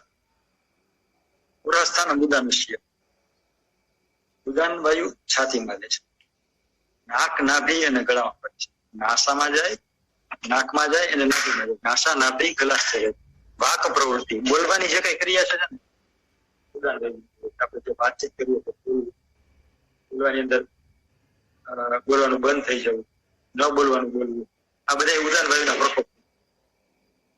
પ્રયત્ન, કામનો પ્રયત્ન કરવો, પછી શ્વાસ મૂકવો, પછી શરીરને બળ, કાંતિ એટલે વર્ણ અને સ્મરણ શક્તિ આપવી, એ ઉદાન વાયુનું કામ છે. આ બહુ ઓછાને ખબર હોય છે. આપણી જે સ્મૃતિ છે ને, સ્મૃતિ એ ઉદાન વાયુના અધીન છે. ઉદાન વાયુને આધીન સ્મૃતિ છે તો આપણે શંખ પુષ્પી, બ્રાહ્મી, જટામાસી આ બધા મેધ્ય રસાયણ કે મેધ્ય ઔષધો આપીએ તો ખાલી તમે આપો. કોઈને હું શંખ પુષ્પી ચૂર્ણ આપું, અડધી ચમચી સવા દે, તારી યાદ શક્તિ વધશે, તારી સ્મરણ શક્તિ વધશે. બ્રાહ્મી એક ચમચી લેતો. પણ મારો વ્યક્તિગત ઓપિનિયન એવો છે, તમે લોકો જે માનતા હોય ખાલી શંખ પુષ્પી કે બ્રાહ્મી આપવાથી કોઈ દિવસ આવું ન થાય, જ્યાં સુધી તમને ઉદાન વાયુ એની જગ્યાએ બગડેલો હોય, એની જગ્યાએથી સ્થાનચ્યુત થયો હોય, વૈધો હોય, ઘટ્યો હોય, બગડ્યો હોય, એ જ્યાં સુધી તમે હરખો ન કરો ને ત્યાં સુધી શંખ પુષ્પી કે બ્રાહ્મી કામ ના કરે. એટલે શંખ પુષ્પીની બ્રાહ્મીની સાથે સાથે તમારે ઉદાન વાયુની ચિકિત્સા કરવી જ પડે, તો જ 100% રિઝલ્ટ આવે. થોડું ઘણું આવે, બાકી 100% રિઝલ્ટ ન મળે. આ શ્લોક જો આપણને આવા શ્લોકો આવડતા હોય ને ચાલીસામાં, આપણે ઉદાન વાયુને ઉદાન કાળની અંદર શાંત કરી દઈ અને સાથે જો શંખ પુષ્પી, બ્રાહ્મી, જટામાસી કેવું મેધ્ય આપીએ તો આ બધી ઉદાન વાયુ છે ને એન્જિન જેવું કામ કરે. પાછળ શંખ પુષ્પી, બ્રાહ્મી ડબ્બા જેવું કામ છે. આપણે આખી ટ્રેનની જરૂર હોય. ખાલી શંખ પુષ્પી, બ્રાહ્મી કામ ના કરે. ઉદાન વાયુનું કામ છે સ્મૃતિ ક્રિયા. ઔષધિ વાયુનું શમન કરે એવી તો હોવી જોઈએ ને, પાછી એમાં એડ કરવી પડે, નહીં તો ન રિઝલ્ટ આવે. કેમ કે મોટે ભાગે આજે શંખ પુષ્પી ને બ્રાહ્મી શીતવીર્ય, કસાઈ રસ ને એવું હોય, થોડું ઘણું વાયુ કરતી હોય. જો વાયુ કરે ને ઉદાન વાયુ હરકો ના રહ્યો તો ક્યાંથી રિઝલ્ટ આવે? એટલે બેસિક જ્ઞાન એટલા માટે જરૂર છે. સર્વરોગ વિશેષજ્ઞ ખાલી ઔષધિ તમે જાણતા હોય, અને જે લોકો આ જાણે છે, શ્લોક જાણે છે, પણ એને શંખ પુષ્પી ઓળખતા નથી આવડતી, બ્રાહ્મી ઓળખતા નથી આવડતી, જટામાસી ઓળખતા નથી આવડતી, જ્યોતિષમતી ઓળખતા નથી આવડતી, તો એ શું કરીએ? ગાંધીને ભરોસે તમે કેટલા દીધે? બધા ગાંધી હરખાઈ ન હોય, ગમે તમને વાટલી નાખી દે, ભૂકા પધરાવી, ખબર ના પડે, પછી તમને એમ થાય કે રિઝલ્ટ નથી આવતું. તમે જો ઔષધિને જાણતા હોય તમે પોતે શંખ પુષ્પી લઈ આવો, બ્રાહ્મી લઈ આવો અને એને ઉદાન કાલે આપો, ઉદાન વાયુને ભેગો શાંત કરો, ત્યારે એ 100% પરિણામ ત્યારે જ મળે. એટલે જ કીધું સર્વ રોગ વિશેષજ્ઞ, સર્વ ઔષધો વિશેષજ્ઞ. બે માંથી એક ના હાલે, બે આવું. ત્યાર પછીનો શ્લોક છે, વ્યાનો હૃદય સ્થિત કૃષ્ણ દેહચારી મહાજવ ગતિ ઉતક્ષેપણ અપ્રક્ષેપણ નિમેષુન્મેષણ આદિ ક્રિયા પ્રાય સર્વ ક્રિયા તસ્મિન પ્રતિબદ્ધા શરીર નામ. શરીરની બધી પ્રક્રિયાઓ છે એ વ્યાન વાયુના અધીન છે. વ્યાન વાયુ હૃદયમાં રહે છે, વ્યાન વાયુ હૃદયમાં રહે અને આખા શરીરમાં ફરે, સમગ્ર શરીરમાં ફરે છે. અને મહાજવ શબ્દ છે એના માટે. મહાજવા શબ્દ હનુમાનજી માટે છે, બીજો વ્યાન વાયુ માટે છે. પ્રાણવાયુ કરતા પણ વ્યાન વાયુની ગતિ અનેક ગણી વધારે, એટલો સ્પીડમાં વ્યાન વાયુ. વ્યાનો હૃદય સ્થિત હૃદયમાં રહે છે. કૃષ્ણ દેહચારી મહાજવા, આખા શરીરમાં ફરે છે. મહાજવા બહુ સ્પીડ વાળું. જે કઈ શરીરની બધી ક્રિયાઓ જે છે, આંખ ખોલ બંધ કરવી, પટપટાવવી, પછી અંગને ઊંચું નીચું કરવું, એ બધી જે કઈ ગતિ સંબંધી ક્રિયાઓ છે ને એ ધ્યાન દેવું કરે. તમે ડિસ્ટોનિયાના પેશન્ટ જોવો ને, આમાં ફરક થાય છે, મસલ્સ બધાને ફરક થાય હોય, એનો વ્યાન વાયુ બગડ્યો હોય. પછી ગતિ, મોર્ટાલિટી, સિમેન્ટની અંદર મોર્ટાલિટીનો પ્રોબ્લેમ તમે જોવો અત્યારે ઘણા બધા યુવાનોની અંદર જોવા મળતો હોય છે. કેમ કે ખાણીપીણી બધી હાવ ઇનવેરિયા થઈ ગઈ અને વિચારો નિદ્રા વિપર્ય, દિવસે શું રાતે જાગવું, અને ભયંકર સ્ટ્રેસ, દોડાદોડી, કોમ્પિટિશનનો જમાનો, આમાં શુક્ર ક્ષય થાય અને શુક્રની ગતિ પણ ઓછી. મોર્ટાલિટીના પ્રોબ્લેમની અંદર એ છે ને, તમે એક પેશન્ટ હતો એની મોર્ટાલિટી હાવ ઓછી હતી, એટલે સંતાનનો પ્રોબ્લેમ હતો. હવે એને જેટલી અશ્વગંધા કવચાન ડોક્ટરોએ કીધું એમ બધું ઘણું બધું ખાધું, અષ્ટવર્ગ ખાધો, ભંગભસ્મ ખાધી, પણ ક્યાંય રિઝલ્ટ ના આવ્યું. અને પોતે પણ પાછો આયુર્વેદિક ડોક્ટર હતો. તો સુવર્ણયુક્ત યોગો પણ ઘણા બધા. પછી એને મને વાત કરી કે સાહેબ આમાં મારે મોર્ટાલિટી કેમ નથી? ગતિ આપવી ને એ વાયુનું કામ છે. નૈના કોઠે ત્રિફલા ચૂર્ણ 1 ચમચી ખાવાની છે તારે. નૈના કોઠે 1 ચમચી ત્રિફલા ચૂર્ણ 1 મહિને ખાઈ દઉં એની આ દીકરો છે. એટલે આ જે જ્ઞાન છે ને દોષોનું, એ હોય તો જ કામ થાય છે, બાકી નથી થતું. એટલા માટે હું આગ્રહ રાખું છું કે દોષ તો તમારે શીખવા જ પડે. પછી બીજો ડિસ્ટોનિયાનો પેશન્ટ હતો. બોટોક્સના ઇન્જેક્શન આંખની આજુબાજુમાં 75 ઇન્જેક્શન લે. 75 ઇન્જેક્શન એના 3 મહિના હાલે. 3 મહિના પછી વળી પાછી આંખમાં ફરક હોવા માંડે. વળી પાછા 75 ઇન્જેક્શન લે 3 મહિના, વળી પાછી 3 મહિના બંધ. આ પરંપરા એની 4-5 વર્ષથી ચાલુ હતી. મુંબઈ ઇન્જેક્શન લેવાય. અહીંયા મારી પાસે એવા જુનાગઢના પેશન્ટ છે. બે એ નશ્ય કર્યું અને વ્યાન સમય સાંજે જમીને મહારાષ્ટ્રના એક વાત પીવાનું કીધું. 2 ચમચી ઘી નાખ. સવારે અષ્ટવર્ગ જે વાયુનું શમન કરે એવું ચૂર્ણ પાવડર આપ્યું. તો હું મારું ત્યાં છેલ્લા 3 વર્ષમાં એને એક પણ ડિસ્ટોનિયાનું એક પણ બોટોક્સનું ઇન્જેક્શન નથી, જરાય ફરકતું નથી, બધી શાંત થઈ ગયું. આ પ્રભાવ છે કે ઉચિત કાલે ઉચિત ઔષધિ આપો. પછી સમાનો અગ્નિ સમીપસ્થ પુષ્ટે ચરતી સર્વત અન્નમ ગૃહણતી પચતી વિવેચયતી મુંચતી. સમાનો અગ્નિ સમીપસ્થ, સમાન વાયુ જઠરાગ્નિની પાસે છે, એ આખા કોઠામાં કરે છે, અન્નને ગ્રહણ કરે છે, પચાવે છે, અન્ન રસ મૂત્રથી છૂટો પાડે છે અને મળમૂત્રને છોડી દે છે. અન્નને ગ્રહણ કરે અને પચાવી રાખે. અન્નમ ગ્રહતી, અન્ન ગ્રહણ કરે, પછી પચાવે, પછી મારી સાર પાક કીટ પાક છૂટા કરે. આ બધું સમાનવયનું કારણ. છેલ્લો છે અપાનો અપાનાનુગહ શ્રવણી બસ્તી મેઢ ઉર્ગોચર શુક્ર આર્તવ શકૃંત ગર્ભ નિષ્ક્રમણ ક્રિયા. અપાન વાયુ ગુદા મારે છે. શ્રોણી એટલે કટી, મૂત્રાશય, મૂત્રેન્દ્રિય અને સાથળના ભાગમાં એ ફરે છે. વીર્ય, આર્તવ, ઝાડો, પેશાબ ને ગર્ભ ને, આ 5 ને વ્યવસ્થિત રીતે બહાર કાઢવાની અપાન કામ છે. જેને વારંવાર એબોર્શન થતા હોય, મિસડિલિવરી થતી હોય, બધાનું ધ્યાન હોય બગડે. પછી આર્તવ પ્રવૃત્તિ કોઈ વાર વધારે થતી હોય, કોઈ વાર ઓછી થતી હોય, તો એ ધ્યાન વૈજના તરીકે છે. ડાયયુરિનેશન, વારંવાર પેશાબ જવું પડે અથવા પેશાબ ઉતરે નહીં, મૂત્રકોશ વારંવાર થતું હોય, કાં કબજિયાત થઈ જાય, કાં ઝાડા થઈ જાય. આ બધું અપાન વાયુને આધારિત છે. દાખલા તરીકે તમે એક એક્ઝામ્પલ લ્યો કે કોઈ પેશન્ટ લેડીઝને મેટ્રોરેજિયાનો પ્રોબ્લેમ છે, માસિક પુષ્કળ આવે છે 10 દિવસે 15 દિવસે. તો જ્યાં સુધી તમે એને તમારે જેની પાસે ખાલી ઔષધિનું જ્ઞાન છે એ નાક કેસર આપશે, જપા કુસુમ એટલે જાસૂદના રસ આપશે, આવું બધું આપશે.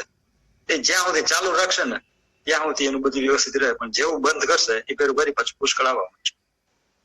આ પણ એક જાતની સિમ્પ્ટોમેટિક ટ્રીટમેન્ટ થઈ.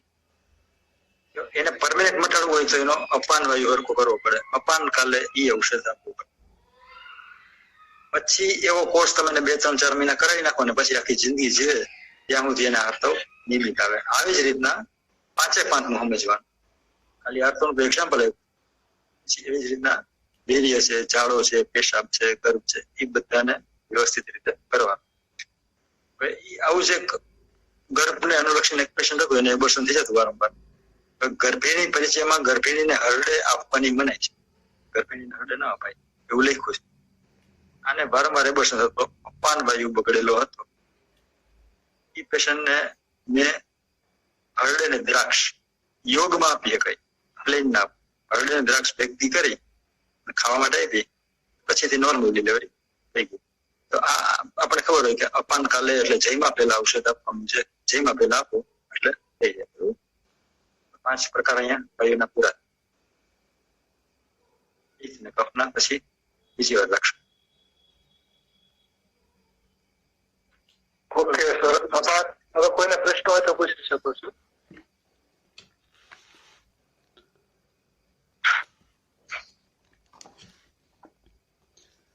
સાહેબ એક પ્રશ્ન હતો કે આપણે જે વાત કરી જે અલગ અલગ વાયુના કાળ હોય છે, તો એ જણાવશો કે કયા કયા કાળે કયા કયા વાયુ હોય છે? દ્વિગુણે અપાને ભોજન. અપાન વાયુ વિકૃત થાય એટલે જેમાં પેલું ઔષધિ ભક્ષણ. સમાને વાતે ભુક્તમ અડધું જમીન કઈ છે. યાને કોપે ભોજનાંતે વાયુ કોપે થાય ત્યારે જયમાં પછી. ઉદાને કુપિતે સંધ્ય પછી સાંજે જમીને ઉદાન વાયુમાં અને પ્રાણવાયુમાં સવારે એને સાંજ. બાકી પ્રાણવાયુમાં મુહુર મુહુર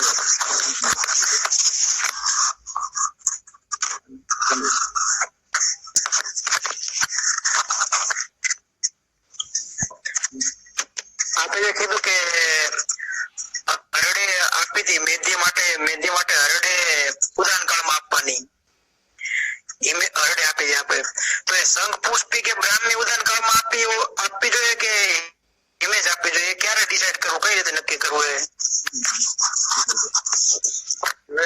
એમાં છે ને દ્રવ્ય ગુણમાં દ્રવ્યનું રસ પંચક તમને આવડવું જોઈએ. 3 જાતની પ્રકૃતિ હોય વાયુ પિત્ત ને કફ. એમાં બ્રાહ્મી અને શંખ પુષ્પી છે ને પ્રાય શીત. બ્રાહ્મી શીત છે, શંખ પુષ્પી અનુષ્ણ શીત છે, ગરમ નું છે. જ્યોતિષમતી ઉષ્ણ નું માલ કાંકડી. પછી જટામાસી શીત વીર્ય. તો જે વાયુની પ્રકૃતિ હોય એને જ્યોતિષમતી એટલે માલ કાંકડી. પછી પિત્તની પ્રકૃતિ હોય ને બ્રાહ્મી. વાયુની પ્રકૃતિ હોય એને તમે શંખ પુષ્પી આપી શકો ને જ્યોતિષમતી પણ આપી શકો. તો જે પ્રકૃતિનો વ્યક્તિ હોય ને એ પ્રકૃતિને અનુકૂળ હોય ને એવી ઔષધિ એને ઉદાન કાલે અને હરડે જ આપવી ટૂંકમાં ઉદાન વાયુનો પ્રકોપ છે તો ઉદાન કાળની અંદર ઔષધ આપવાની ને ભેગી વાત શામક ઔષધિ આપવાની. વાત શામક તમને વાયુના ગુણ કીધા. વાયુના કયા ગુણનો પ્રકોપ છે એ પ્રમાણે એ ગુણની વિરોધી પ્રકૃતિની ઔષધિ. વૃક્ષ ગુણનો પ્રકોપ હોય તો સ્નિગ્ધ અપાય, શીત ગુણનો પ્રકોપ હોય તો ઉષ્ણ અપાય, લઘુ ગુણનો પ્રકોપ હોય તો બોરો અપાય, સૂક્ષ્મ ગુણનો પ્રકોપ હોય તો સ્થૂલ અપાય. એ થોડુંક ડીપમાં વિચારવું પડે. આપણે જયારે સિંગલ ઔષધિને આમ રામબાણ ઇલાજ ગોતતું હોય ત્યારની આ બધી પ્રક્રિયા છે. બાકી ઔષધ છે ને એ ઔષધની અંદર ભગવાને એટલી બધી શક્તિ આપી છે કે એ એનું કામ તો કરે જ, પણ જે આપણે આમ ચપટી ભર આમ કહીને બરોબર નિશાન લાગવું જોઈએ રામબાણ, એમાં આ બધી વિચારવાની વાત છે. બાકી તમે શંકુશ રિઝલ્ટ આપે પણ વધતા ઓછી માત્રામાં એ સર્વોત્તમ ભાવથી ફેર પડે.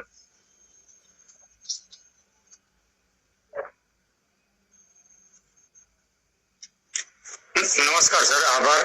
સાહેબ આપણે જે 5 વાયુ કીધા પ્રાણ, અપાન, સમાન, વ્યાન અને ઉદાન, એના જે કાલ સાથે કેવા સંબંધ હોય એ જરા જણાવશો સાહેબ? કાલ વિજ્ઞાન કેવી રીતે લેવું, એમ કયા સમયે લેવું? કાલમાં એનો સમય છે ને ફિક્સ નથી આપ્યું, પણ વાયુપિત્ત કફના ફિક્સ સમય આપ્યા કે જન્મ જે બાલ્યાવસ્થા છે ને ત્યારે કફનો પ્રકોપ થાય, યુવાવસ્થામાં અવસ્થામાં વાયુનો પ્રકોપ થાય. પ્રકૃતિ થતું. તમે નાના છોકરા જોવો ને ત્યારે હાલતા શરીર કરતા જ છે. ઘરથી કફ હોય ને હોય. પછી પિત્ત યુવાવસ્થામાં હોય એટલે કમળો થાય, મરડો થાય, તાવ આવે, એવું બધી પિત્તના રૂપ થાય. વૃદ્ધાવસ્થા થાય એટલે વા થાય ને વાયુના ચેતનના રૂપ થાય. આ પ્રકૃતિ. એ રીતના જયમાં પહેલા, જયમાં પછી, જયમાં ઉક્ત મધ્યે, એવી રીતના દિવસના પહેલા પહોરમાં, બીજા પહોરમાં, ત્રીજા પહોરમાં, રાત્રિના પહેલા પહોરમાં, બીજા પહોરમાં, ત્રીજા પહોરમાં વાયુપિત્ત કફનો ક્રમશઃ પ્રકોપ થવાનો સમય છે. મોટે ભાગે તમે જોવો ને તો હાર્ટ એટેક જેવા રોગ છે ને કા વહેલી સવારે અને કા સાંજે મોટે ભાગે કાયમ, કેમ કે ત્યારે વાયુને બળ મળે છે. ત્યારે આ જે વાયુનો રોગ છે ને એ વધારે હેરાન કરે એ સમય. એવો ટાઈમ છે પણ આવો ક્યાંય ટાઈમ શાસ્ત્ર નથી. સાહેબ પ્રતિપ્રાણ છે, પાંચેય વાયુના પ્રતિપ્રાણ ધનંજય ને વગેરે, તો એ અને પાંચ પ્રાણ સાથે કઈ સંબંધો ખરા? એવું પ્રતિપ્રાણ શું કહ્યું તમે? ના સમજાયું.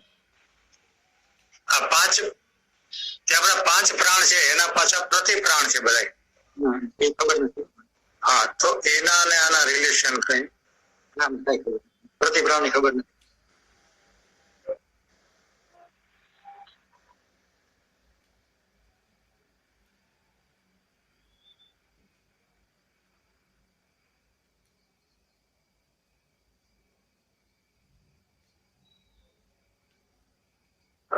બીજા કોઈને પ્રશ્ન હોય તો? સર, ઘણા દર્દીઓમાં મોશન સિકનેસ હોય, વાહનમાં બેસે ત્યારે ઉલટી થવા માંડે, માથું ભારે થઈ જાય, તો એ વાયુનો પ્રકોપ જ હોય એવું લાગે, તો એમાં કયા વાયુનો પ્રકોપ હોય ને કઈ રીતે ચિકિત્સા કરવી?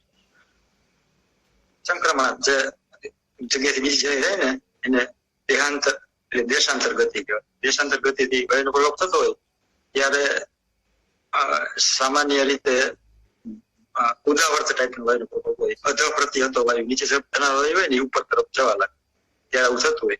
તો સામાન્ય જેઠીમધ અને ત્રિફલાનું ચૂર્ણ આગલે દિવસે રાત્રે જેને આવું થતું હોય ને ખાલી વાયુનું અનુલોમન કરવાનું, અને એ ચપટી ચપટી જ્યાં સુધી યાત્રા હોય ત્યાં સુધી થોડી થોડી વાર ચોઈસે રાખવાનું.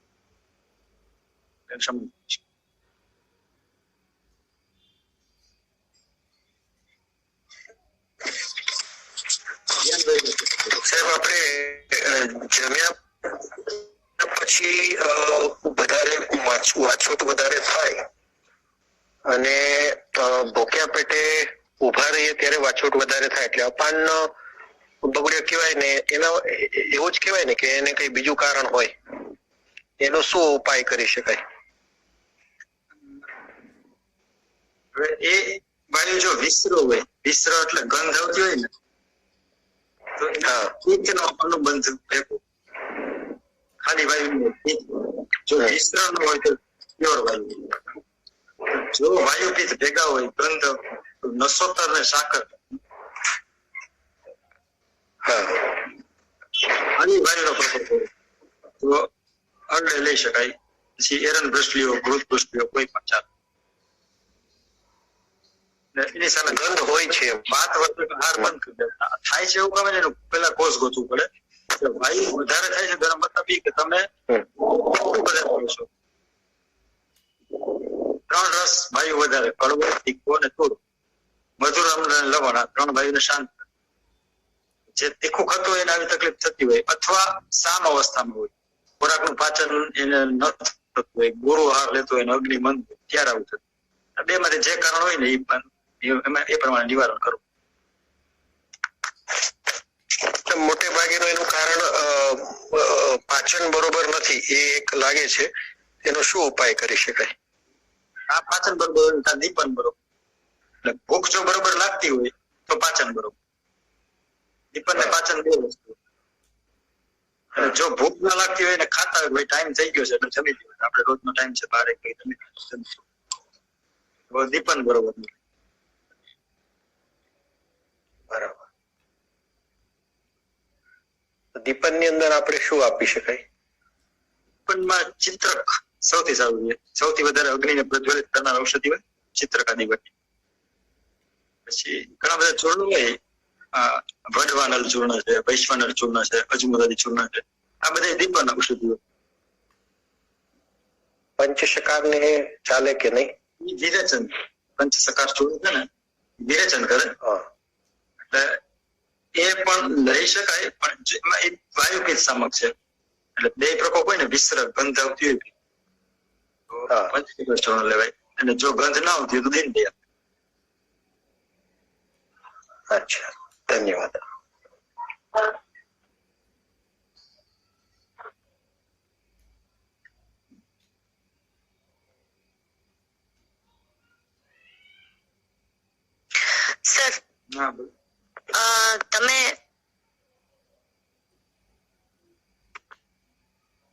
સર, તમે કીધું કે આપણે પિત્તના જે રોગો હોય એ જે મધ્યમ અવસ્થા હોય છે એજની, ત્યારે વધારે જોવા મળે છે. પણ આજકાલ સર આપણે જોઈએ યંગસ્ટરમાં થાઇરોઇડના કે પછી ડાયાબિટીસ ના પેશન્ટ્સ આપણને વધારે પ્રેક્ટિકલી જોવા મળે છે. એટલે કે પ્રી ડાયાબિટીક સ્ટેજ હોય છે પૂર્વરૂપાવસ્થામાં, અને હેશિમોટોસ થાઇરોઇડાઇટિસ ના વધારે પેશન્ટ જોવા મળે છે. પ્લસ લેડીઝમાં વધારે પડતા પીસીઓડી અને લો બેક પેઇન ને કટિગ્રહના ને સિયાટિકાના શું ટ્રીટમેન્ટ આપી શકાય સર? કેવી રીતે અપ્રોચ કરવું?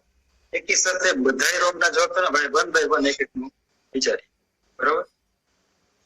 હવે પેલા થાઇરોઇડ નો વિચાર. થાઇરોઇડ વધારે જોવા મળે છે. તો થાઇરોઇડ છે ને એ હાઇપરથાઇરોઇડિઝમ ને હાઇપોથાઇરોઇડિઝમ બે હોય છે એમાં. એટલે જનરલી અત્યારે હાઇપરથાઇરોઇડિઝમ વાળા વધારે પેશન્ટ એટલા માટે જોવા મળે કે સ્ટ્રેસ વધી ગયો. હાઇપરથાઇરોઇડિઝમ છે ને એ વાયુ પિત્તના બંધારણ, વાયુ અને પિત્ત બેના પ્રકોપ થાય. એમાં ચુલિકા ગ્રંથિ શોષ, એટલે ચુલિકા ગ્રંથિ ગળામાં હોય ને થાઇરોઇડ ગ્રંથિ, એ શોષ એટલે સુકાવા માટે, શરીર દુબળું પડી જાય, આંખના ડોળા બહાર નીકળી જાય, ચબકારા વધી જાય, ટેમ્પરેચર થોડું વધારે લાગે.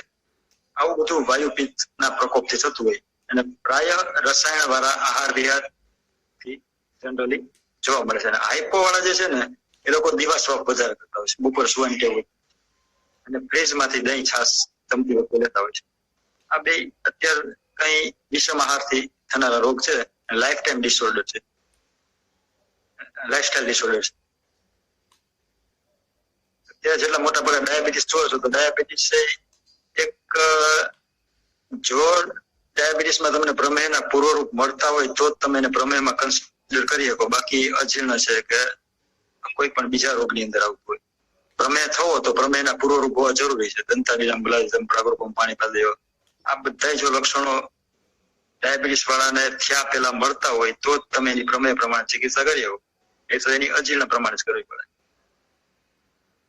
બીજું જે કટિશોલ ને એવું લેડીઝ ને અત્યારે વાયુના રોગ વધારે જોવા મળે છે, એનું કારણ છે કે કસરતનો અભાવ, ઘરે કામ વાળા આવી ગયા, અંજવારી, પોતા, કપડા, વાસણ, કંઠી ગળવાનું, બધા એના કામ બંધ થઈ ગયા. એટલે આમ અવસ્થા વધી જાય શરીરમાં, અને આમ અવસ્થામાં ભોજન કરે એટલે અજીર્ણ થાય, અને અજીર્ણથી આ બધા રોગો થતા હોય છે.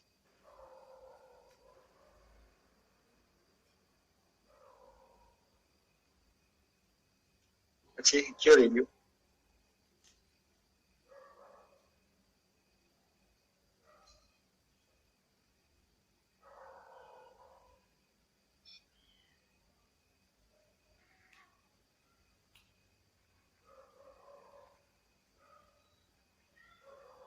છે કોઈ ક્વેશ્ચન? બીજા કોઈને પ્રશ્ન હોય તો?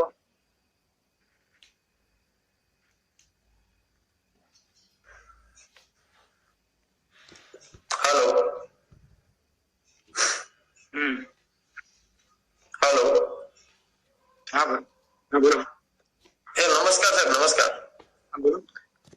સાહેબ આપણે સુગર ડાયાબિટીસ માટેનો એક પ્રશ્ન એવો હતો કે મેં ક્યાંક મને કોઈ કીધેલું છે કે જેને સાચામાં સાચું સુગર હોય કે ડાયાબિટીસ હોય તો એનો આયુષ્ય 6 મહિનાથી 7 મહિના હોય. એ સાચું કેટલું છે તમારા મત મુજબ? કે એની કોઈ ક્યોરેબલ નથી, સુગર ક્યોરેબલ નથી એમ?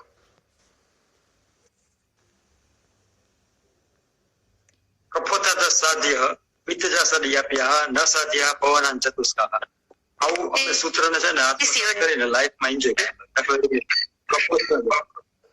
કફોત્થાદશ, કફનો પ્રમેય અમારા નિદાનમાં આવ્યો કે જે ઉદક મેં છે, ઇક્ષુ મેં છે, ક્ષાર મેં છે, લાલા મેં છે, પીસીઓડી સર. 10 પ્રકાર. આ પ્રમેયનો જવાબ પેલા આપો, પીસીઓડી નો. પ્રમેયનો પેલા આપો, પીસીઓડી નો આપો. હેલો. પ્રમેયનો બોલ છે પીસીઓ. હા, એક પૂરો થાય ને પછી બીજો પૂછો એટલે લિંક. એટલે કફોત્થાદશ સાધ્ય એક પેશન્ટ મારી પાસે આવ્યો, એનું 612 સુગર હતું. ઇન્સ્યુલિન લે, ડાઉન લે, ડીકેટીડી લે તો એ ડાઉન ના, એ જિંદગીમાં એને ગળ્યું નથી ખાતું. હવે મારી પાસે મેં આખો હિસ્ટ્રી લીધો. હિસ્ટ્રીમાં એને આદત હતી રોજ સાંજે 35 વર્ષથી દહીં ને રોટલો ખાય. હાસ્ય સુખમ સ્વપ્ન સુખમ દધીની ગ્રામ્યોદક અનુપ્રસ્તયાંસી નવાના પાનમ ગુડ વિકૃતિ પ્રમે હેતુ કફ કૃંચ સર્વ. કફ કરનાર જે નિદાનો આપ્યા ને એમાં દધીની એટલે દૂધની બનાવટમાં દહીં આદિ વારંવાર નિત્ય અભ્યાસમાં ખાવું. અને સાંજે તો નિષેધ છે, છતાંય સાંજે દહીં ને રોટલો ખાતા. એ નિદાનમાં મેં ખાલી દહીં બંધ કરાવ્યું. દહીં બંધ કર્યા પછી એના ઇન્સ્યુલિન છે કે ડાઉન લિમિટ બધું છૂટી ગયું. અને 15 વર્ષ સુધી એને સુગર આવ્યું જ નથી. એને 100 વાર ચેક કરાવ્યું. કેમ કે કફોત્થા દસ હતો, કફનું શમન કર્યું, ત્રિકટું આપ્યું, તો લગભગ 1 જ મહિનામાં એનું ખાલી 85 થઈ ગયું. અને પછી કોઈ દિવસ 150 ને વધ્યું. કફોત્થા દસ હોય ને એ સાધ્ય કીધા. પિત્તજા સદયાપ્યા, પિત્તના જે 6 પ્રકાર છે એ આપીએ છે, દવા લઈએ ત્યાં સુધી સારું રહીએ, બંધ કરી દઈએ એટલે પાછો આવે.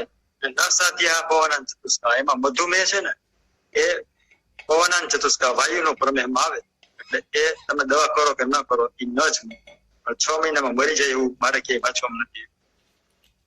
સિવાય કે એના કોઈ અરિષ્ટ લક્ષણો દેખાય, મૃત્યુષ્ટ લક્ષણ પ્રમેહ ના હોય, અરિષ્ટ આવી ઇન્દ્રિય સ્થાનની અંદર લક્ષણો લખ્યા છે, એ લક્ષણો દેખાણા પછી 6 મહિનામાં મરી જાય તો વાત, બાકી એમ 6 મહિનામાં મરી ના.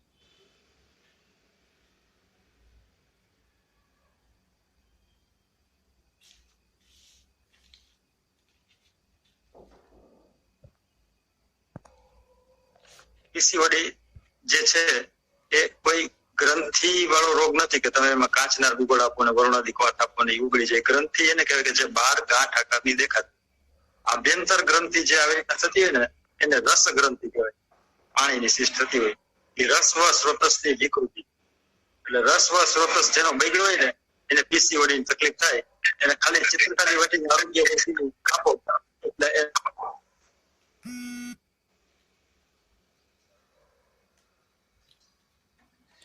એટલે મને કફ મળતો જ નથી, શું કરવું જોઈએ?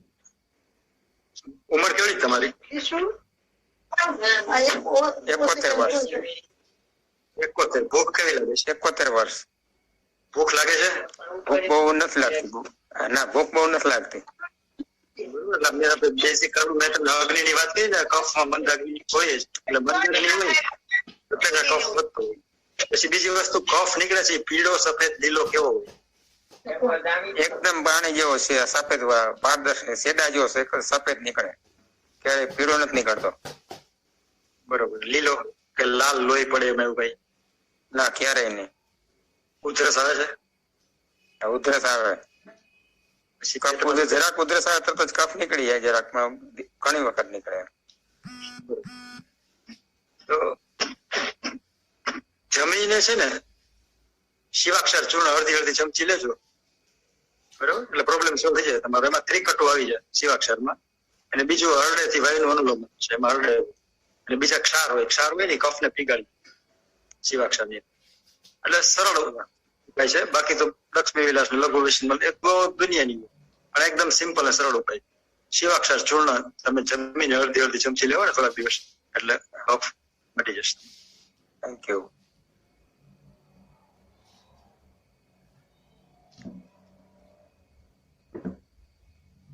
સાહેબ, જમ્યા પછી ગળામાં જે ખખરી બાજે અને આપણે એમ કપ ગળું વારે ઘડીએ સાફ કરવું પડે, બોલતા બોલતા સાફ કરવું પડે, એના માટે આપણે શું ઉપાય કરી શકાય?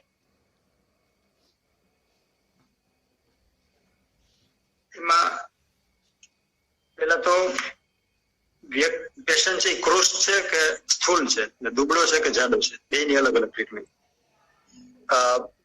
મધ્યમ પ્રકૃતિ છે. બીજું કઈ શ્વાસ ચડે, ગળામાં ખડખડ થાય ત્યારે એવું કઈ થાય છે? શ્વાસ લેવામાં તકલીફ પડે? ના, શ્વાસ લેવામાં તકલીફ એવું કઈ નથી થતું, પણ બોલતી વખતે કે જમ્યા પછી ગળું સાફ વારા ઘડીએ કરવું પડે, એમ ખખરી બાજે ને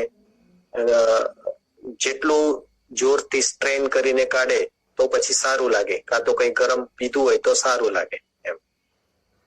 એટલે ગરમ વસ્તુથી ઈશાન થાય. હા. ઉપશય અનુક્ષય કહેવાય. ઉપશય ઉષ્ણ વસ્તુ થતો હોય તો બે માંથી એક વાયુ કા કફનો પ્રકોપ હોય તો જ ઉષ્ણતાથી શાંત થાય. જનરલી ગળામાં તકલીફ હોય ને તો એમાં ઉદાન વાયુ જ પકડી. નાસા નાભી ગળા શરત, નાસા નાભી ગળા શરત, ગળામાં એનું વિચરણ સ્થળ છે ઉદાન વાયુ.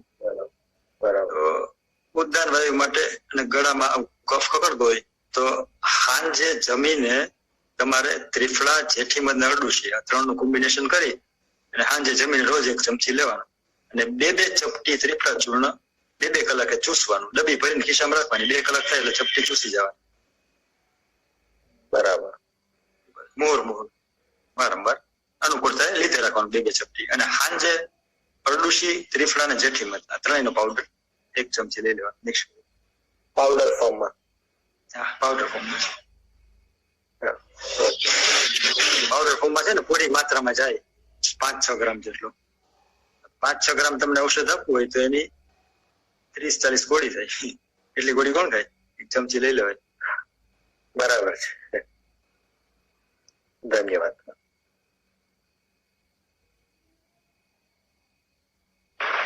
સર, એક સામાન્ય પ્રશ્ન છે કે આપણે જમ્યા પછી જયારે ગળું સુકાતું હોય પછી ગમે એટલું પાણી પીવું પણ તરસ મળતી ન હોય તો એ શું હોય છે, એનો ઉપાય શું કરી શકાય છે? આ એક તૃષ્ણા રોગ છે. શરીરમાં પિત્ત વધે ને એટલે આવી પરિસ્થિતિ થતી હોય. તો એના માટે છે ને તમારે નાગરમોથ આવે, મુસ્તા, એ નાગરમોથ નો પાવડર 1/2 ચમચી સવાર, 1/2 ચમચી સાંજે 1 ગ્લાસ પાણીમાં પલાળીને નાખવાનો. સાંજનો પલાળેલો સવારે પી જવાનો, સવારનો પલાળેલો સાંજે પી જવાનો. થોડીક એમાં સાકર મિક્સ કરી દે, મોથ અને સાકર મિક્સ કરી સવાર સાંજ પાણીમાં પલાળી પીજો. અને પાછા લસણ, ડુંગળી ને તીખા ખોરાક બધે બંધ, પિત્ત વર્તતો હોય.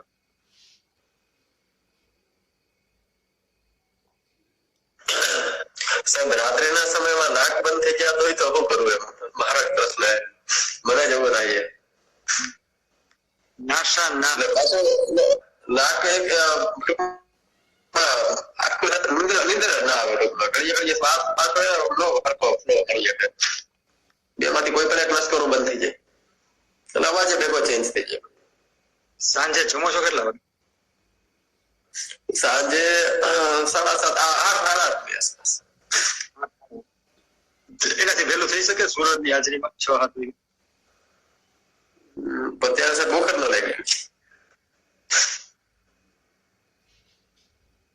બપોરે કેટલા વાગે જમો? બપોરે 12:30, 1 તો બસ મેક્સિમમ 1. અને 8-8 ભૂખ લાગે 6 વાગે નથી લાગતી. હા, એટલે રાત્રે સાહેબ એવું હોય, જમવામાં ભૂખ લાગે ને તો જો જમવા બેસે, ભૂખ ના લાગે તો પાછું ન જમવું.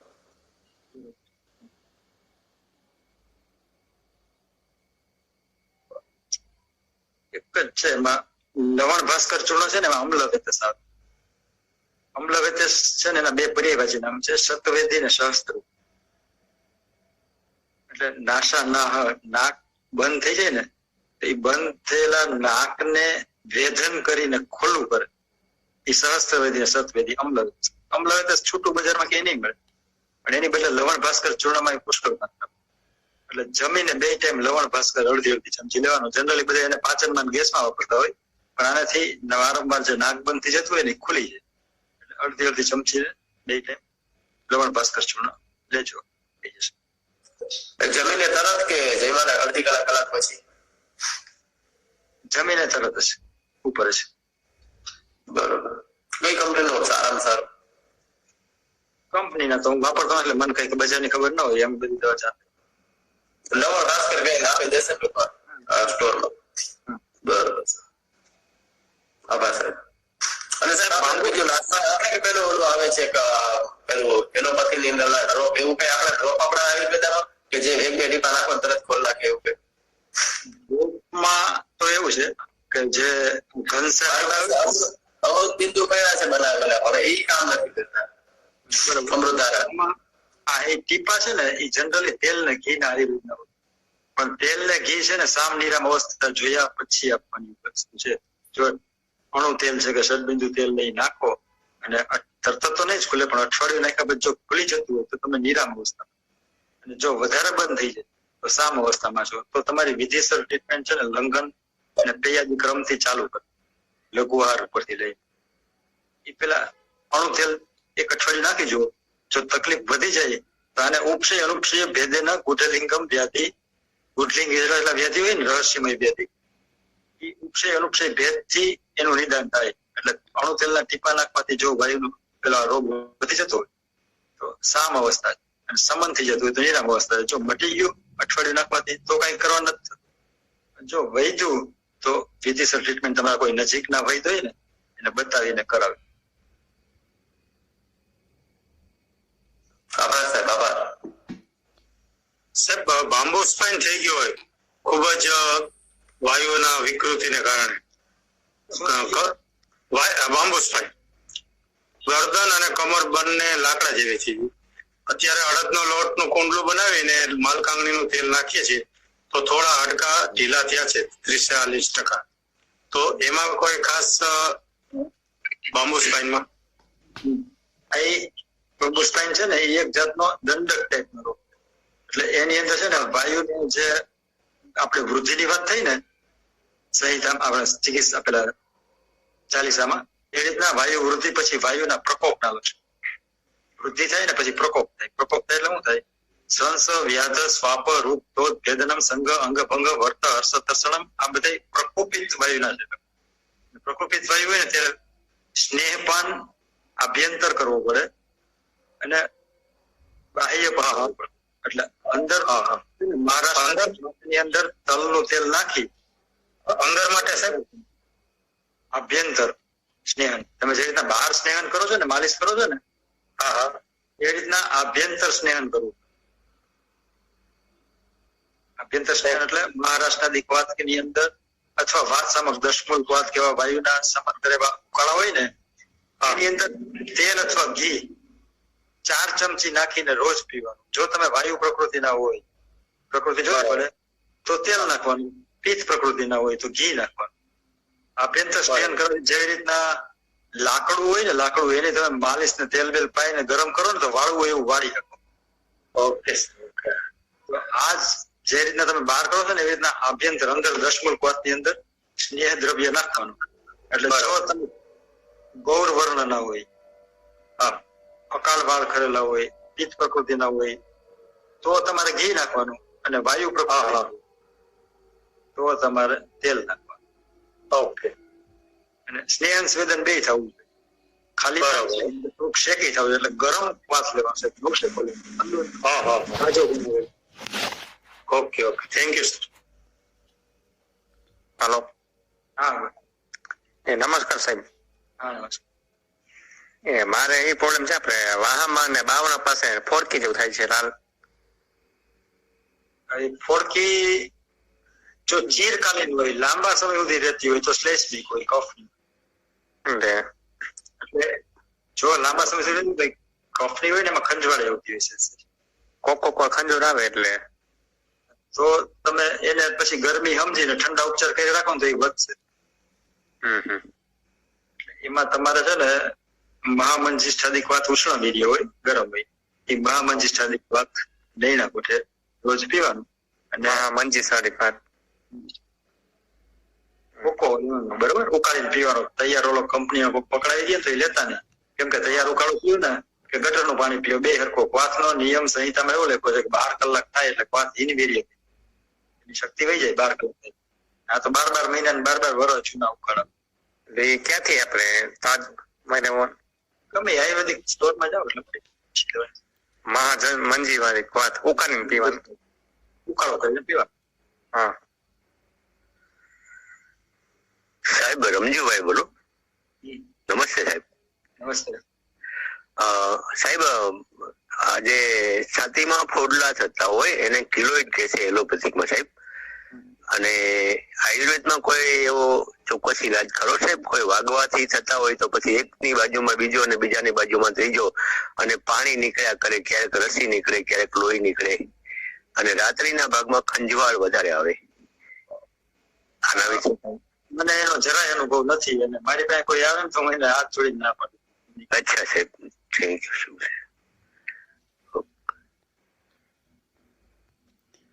સાહેબ, આ અસ્થિ શૃંખલા ગ્રંથ જે છે એનો પાઠ કઈ જગ્યાએ છે, અથવા એની વિધિ બનાવવાની? અનુભૂતિઓ તો એનો પાઠ તમને નહીં મળે, પણ જે ગ્રોથ પાકની વિધિ છે ને એ જ વિધિથી આનો કલ્ક કરી અને પકાવી લેવાનો. ઉપરની છાલ કાઢી ગર્ભ લઈ અને 4 ગણું ઘી 4 ગણું પાણી નાખીને પાણીનો ભાગ બાળી નાખવાનો એટલે 80 સંપલા ગ્રોથ થઈ જાય. ગ્રોથ પાક વિધિ છે એ વિધિ પ્રમાણે બનાવી લેવાનું.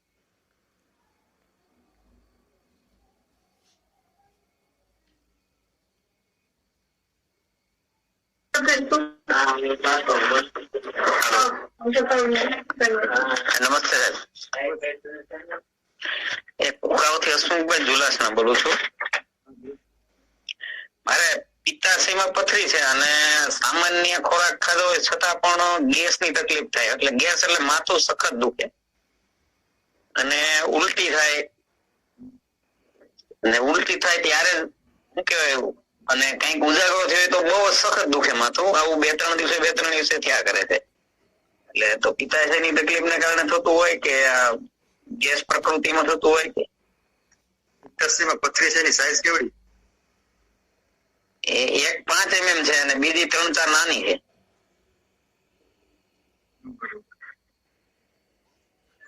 ઉલટી થાય, ખાટી થાય, કડવી થાય કે અતિશય ખાટી? કદાચ બાજુમાં કોઈ હોય ને તો ઈ શું કહે સુગંધ ન લે, એટલો આમ ખાટો સ્વાદ હોય અને મોઢું કડવું થઈ જાય પછી. એમ શરીરમાં છે ને પાચક પિત્ત હોય. પાચક પિત્ત છે ને ચેપ્ત દ્રવ દ્રવ પણ છોડી દે, તેજસ ગુણ ઉદય અથવા ઉષ્ણ ગુણ ઉત્પન્ન થાય ને ત્યારે પિત્ત ઉકાય અને પથરી થઈ જતી. હા, એટલે શરીરમાં પુષ્કળ પિત્તનો પ્રકોપ તમારા શરીરમાં છે એટલે તમારે પુખ્ત મધ્ય અડધું જમી અને વચ્ચે રસાયણ ચૂર્ણ, સાકર ને ઘી 2 ચમચી લઈ લો. રસાયણ ચૂર્ણ, સાકર અને ઘી 1 ચમચી રસાયણ ચૂર્ણ, 1 ચમચી ઘી અને 1 ચમચી સાકર અડધું જમી અને વચ્ચે લઈ લેવાનું. અને બધી જાતના તીખા ખોરાક જે છે ને લસણ, ડુંગળી, રીંગણા, ગરમ ખોરાક જે હોય, મરચું, 2 મહિના સુધી હાવ બંધ કરો. એટલે સાહેબ બીજી તીખી વસ્તુ મેં જન્મથી જ નથી ખાધી. મરચું તો માત્ર આ લસણ ને એક શાકમાં આવતું એટલું જ ખાઈએ. ના, એ આવતું એટલું નહીં, વઘારાય નહીં, બાસથી આપવું. હા, એ તો બંધ કરી દઈ, બરોબર છે. વ્યસન કોઈ જાતનું છે નહીં સાહેબ, અત્યારે કોઈ પણ વ્યસન નથી. 10 વર્ષ પહેલા માવો ખાતો હતો, એ 10 વર્ષ થઈ ગયા નહીં. ના, કેટલો ટાઈમ છે પથરીને? હા, પિત્તાશયની પથરી લગભગ 4 વર્ષ જેવો સમય થયો. એ અલ્સર થઈ ગયું હતું નાના આંતરડામાં. એન્ડોસ્કોપી કરાવ્યું, અલ્સર આવ્યો. અલ્સર આવ્યા પછી ટૂંકમાં ભાજી ને એવું થોડું વધારે ખાધું એટલે કદાચ એના હિસાબે થયું હોય કે હવે પિત્તાશયમાં પથરી. અલ્સર એ પિત્તનો રોગ છે ના, એટલે દિશા એને ચેન્જ કરી, બાકી અંદરથી પિત્ત શાંત નથી. બરોબર. એટલે તો અત્યારે આ ચૂર્ણ, રસાયણ ચૂર્ણ, સાકર ને ઘી. જો પરિસ્થિતિ તમારી સારી હોય ને તો શતાવરી ઘૃત રોજ તમારે લેવું. શતાવરી ઘૃત એટલે સારું છે. હું ગવર્મેન્ટ જોબ જ કરું છું. શતાવરી નું ઘી આવે ને, હા, એ રોજ લેવા. આયુર્વેદિક સ્ટોરમાં મળે છે ને? હા, મળી જશે. અને આપને રૂબરૂ મળવું હોય તો હું કુકાવ રહું છું એટલે કદાચ શક્ય હોય તો મળી શકું. ના, એ કઈ નથી, પૂછી લો. હા, બરોબર. કારણ કે ધોરાજી નું પ્લેટ અમારે અવારનવાર જવાનું થતું હોય છે. Okay sir. અને આ સવાર સાંજ કેવી રીતે નરણા કોઠે લેવાનું કે છતાવરી? છતાવરી દૂધ છે એ આપણે ઘી સવારે અને સાંજે કે કેવી રીતે લેવું? બોલું તો જમતા વખતે અડધે વચ્ચે લેવાનું. આ છે ને થોડું દૂધમાં નાખીને પીજો. બરોબર. સવાર સાંજ. Okay, thank you sir.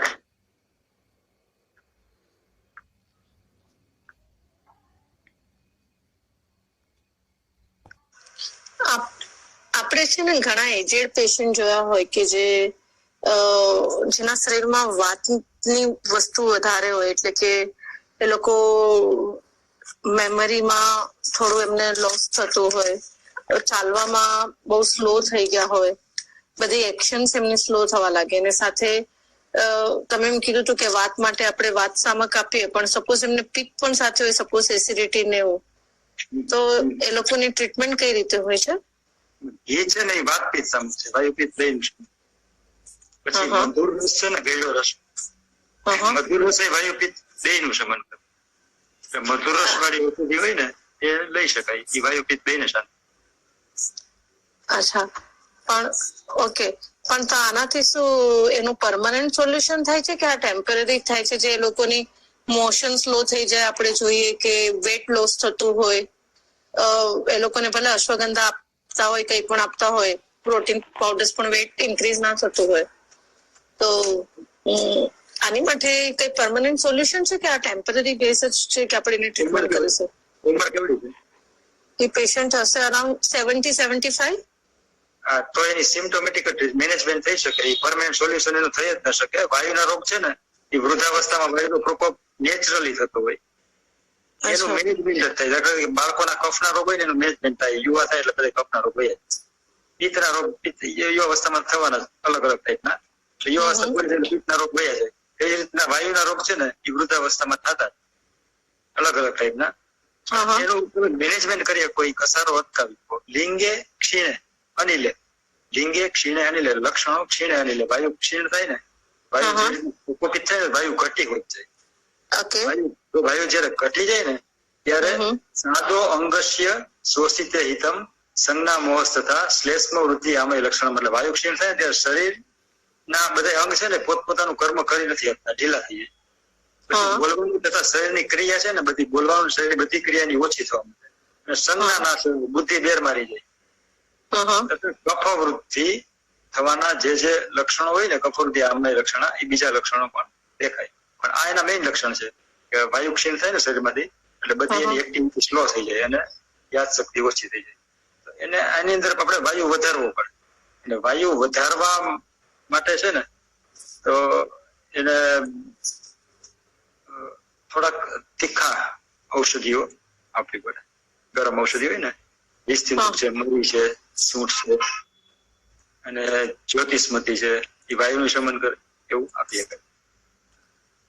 પણ એસિડિટી હોય તો? હા, એસિડિટી હોય તો વાતપિત્ત સામક ઔષધિ આપવી પડે. હા, કે જે બે એટલે શંખ પુષ્પીકૃત, બ્રાહ્મીકૃત, પછી માંસ્ય, પછી જટામાસીનો ઉકાળો હોય, માંસ્યાદિક વાત છે, જટામાસી ચિતરી હોય. અચ્છા, પણ આવું ઓવરઓલ કોઈ પણ પેશન્ટમાં આપણે કરી શકીએ જેની અંદર આ પ્રિવેન્શન થાય છે? આવી રીતે ઓલ્ડ એજમાં જે પણ પેશન્ટનું આવી રીતે આવે છે, કેટલા પર્સન્ટ પ્રિવેન્શન થાય છે?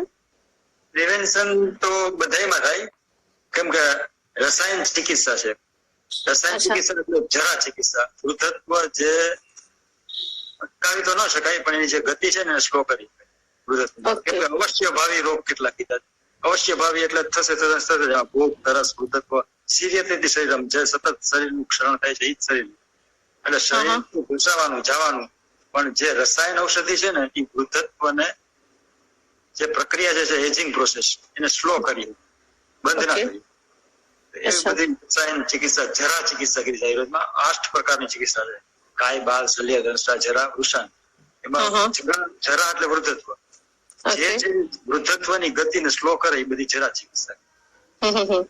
એવું બધી એના ઔષધિઓ પણ ઘણી બધી છે, એ લઈ શકાય. એટલે ઘણા જોશો તો 75-80 વર્ષે તમને 50-60 વર્ષના એવા લાગે. બધા રસાયણનું સેવન કરતા હોય, રસાયણ ઔષધિનું સેવન ન કરતા હોય તો એક આચાર રસાયણ પણ આપ્યો છે. તો નિત્યમ હિત આહાર વિહાર સેવી, સમીક્ષાકારી, વિશેષ વાસક્ત, દાતા સમ, સત્યપર, આ બધા જે કોમન નિયમો છે સ્વાસ્થ્યના છે કે નિયમિત થોડું થોડું દાન કરવું, પછી હિતકારી આહાર વિહાર કરવા, પછી વિષયોમાં આસક્ત નહીં રહેવું, પછી દેવગુરુ ને બ્રાહ્મણ નું સન્માન કરવું, ગાયનું સન્માન કરવું. આ બધી વસ્તુ જે છે ને એ રસાયણમાં આવે.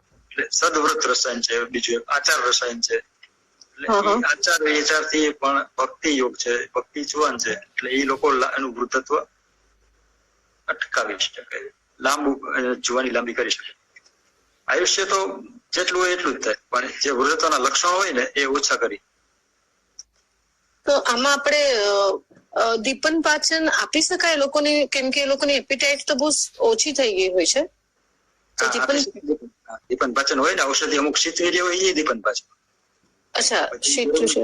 ઓકે, અચ્છા, ભલે. અને પાછળમાં એવી ઘણી બધી હોય. અચ્છા, અને બીજું એક ક્વેશ્ચન હતું કે હમણાં પેશન્ટ એવા ઘણા આવે છે કે જે સ્નોરિંગ માટે છે, સ્લીપ એપનિયા, જેમાં અમે લોકો એને સ્લીપ એપનિયા ડિફાઇન કરીએ છીએ, પણ એનું પરમનન્ટ સોલ્યુશન નથી હોતું. એમાં થાઇરોઇડ, હાઇપોથાઇરોઇડિઝમ ને ઘણી વખત હાઇપોથાઇરોઇડિઝમ નથી હોતું, પણ ખાલી સ્નોરિંગ હોય છે પેશન્ટને, ઓબેસિટી નથી હોતી. પણ એવા ઘણા પેશન્ટ આવે છે, તો એની અંદર શું કરી શકાય? હવે ડ્રોપ્સ કહીએ, અને સપોઝ કફ પ્રકૃતિ નથી હોતી, પણ કફ એટલે પેશન્ટને ખાંસી શરદી નથી હોતા, પણ સ્નોરિંગ કે છે લોકોના રિલેટિવ્સ, તો આપણે શું કરી શકાય? એમાં કઈ પરમનન્ટ સોલ્યુશન છે? ઉર્ધ્વ જતુર્ગત વિકાર છે. ઉર્ધ્વ જતુર્ગત જેટલા વિકાર હોય ને એ બધા જ વિકાર પથ્યાદિક વાતથી શાંત થાય, અને નિશી રાત્રે ઔષધ આપવું એનો ઔષધ ભક્ષણનો કાલ છે. રાત્રે સૂતી વખતે પથ્યાદિક વાત આપો, અને નાકમાં રોજ જો પિત્ત પ્રકૃતિ હોય તો ગાયના ઘીના ટીપા, અને વાત કે કફ પ્રકૃતિ હોય તો ષડબિંદુ તેલના ટીપા 4-5 મહિના સુધી નાખવાના. 4-5 દી નાખીને બંધ નહીં કરી દેવા. નિત્ય અભ્યાસ કરવાથી આનો રિઝલ્ટ. અચ્છા, તો એનું પણ પથ્યાદિક અવાજ શું પેશન્ટે ક્યાં સુધી લેવું જોઈએ? કેવી રીતે પેશન્ટને ખબર પડે કે હવે સ્ટોપ થયું છે? સ્નોરિંગ બંધ થાય ત્યારે ત્યાં સુધી પછી 1-2 મહિના લેવા. અચ્છા, પછી 1-2 મહિના. પછી 1-2 મહિના. ઓકે, એ પરમનન્ટ સ્ટોપ થઈ જાય છે? ઓકે, ભલે. Thank you. મારે પૂછવું હતું કે આપણે જે આ જે કહીએ છીએ સ્નેહન ને પેશન્ટ ને મસાજ જે કહીએ છીએ, પણ એ તો એક્સટર્નલ જ કરવાનું હોય છે, તો એનાથી રિયલી કેટલો ફાયદો થાય છે? લોકો કહે છે કે મસાજ કરો, પણ જયારે તમને ઓલરેડી પેથોલોજીકલ કે ડિજનરેટિવ ચેન્જીસ હોય છે, તો એ મસાજ ઓઇલ તમને કેટલું ઇફેક્ટ કરે છે, અને એ રિયલી કરવું જોઈએ કે નહીં? રિયલી એમાં છે સ્વસ્થ વૃત્ત એક પાર્ટ છે આયુર્વેદનો. સાજા માણસો સાજો રહેવા માટે, સાજો કેમ રહીએ તો એના માટે સ્વસ્થ છે. સાજા માણસો એ રોજ સ્નેહન કરવા. બીમાર માણસે એની કન્ડિશન હોય શામ અવસ્થા અને નિરામ અવસ્થા. નિરામ અવસ્થામાં માલિશ કરીએ કે સામ અવસ્થામાં ન થાય. સામ અવસ્થામાં કરે તો જે રોગ હોય વધે. એટલે તમે ઘણી વાર જોશો કે કને માલિશ કર્યું પછી કમરનો દુખાવો વધી, ડોકના મણકા ઉપર સર્વાઇકલ સ્પોન્ડિલોસિસ સુધી માલિશ કર્યું પછી વધી, તો એ બધી સામ અવસ્થા હોય. એ અવસ્થામાં કરાય નહીં, એને પેલા નિરામ કરવું પડે ઓરલી ડ્રગ આપીને. નિરામ થયા પછી એને માલિશ કરો ને તો એને ફાયદા થાય, બાકી વધે. એવું છે. આમ વાત સંધિવાતમાં ઓસ્ટિયોઆર્થ્રાઇટિસ ને રૂમેટોઇડ આર્થ્રાઇટિસ વાળો માલિશ કરે તો રોગ વધી જાય. ઓસ્ટિયોઆર્થ્રાઇટિસ વાળો માલિશ કરે તો સારું. અમને એમ થાય કે આ ફાયદો કરે છે કે નથી કરતું, દુવિધા માં. પણ એ જોવું પડે કે આ ઓસ્ટિયોઆર્થ્રાઇટિસ છે સંધિવાત મેજોરિટી નિરામ અવસ્થામાં હોય, અને આમ વાત છે એ સામ અવસ્થામાં હોય. એટલે જ્યાં સ્વેલિંગ હોય છે, ઇન્ફ્લામેશન હોય છે, રેડનેસ હોય છે, ત્યાં આપણે મસાજ નહીં કરી શકાય? રેડનેસ હોય એમાં તો મસાજ ન કરે, કેમ કે ઓઇલ બધે ઉષ્ણ બધું હોય, રેડનેસ ઉઠી જાય. એ તો ત્યાં જ રહેતું છે, એટલે ત્યાં તો કરવાનું થતું. અને સ્વેલિંગ એ બે જાતના હોય, શામ ને નિરામ. એટલે સામ સ્વેલિંગ હોય ને એમાં માલિશ ના કરાય, નિરામમાં કરે. નિરામમાં તમને એ રીતના ખબર પડે કે રોગીને બરોબર ભૂખ લાગતી હોય, બળ હોય, શરીરમાં તાકાત હોય, ગ્લાની ન હોય, મનમાં ઉદ્વેગ ન હોય, બળ પ્રવૃત્તિ બરોબર કદલી ફળ સદૃશ્ય કેળાના ફળ જેવું, બરાબર, ઉત્સાહ સારો હોય. તો આ બધા નિરામ અવસ્થાના લક્ષણ. એવો સોચો હોય ને તો માલિશ કરી. અચ્છા, પણ એનાથી એગ્રેવેશન ન થાય? ના, શાંત થાય. એગ્રેવેશન તો હોય ને થાય, કામ અવસ્થા હોય તો બાકી ના. અચ્છા, ઓકે, ફાઇન. Thank you.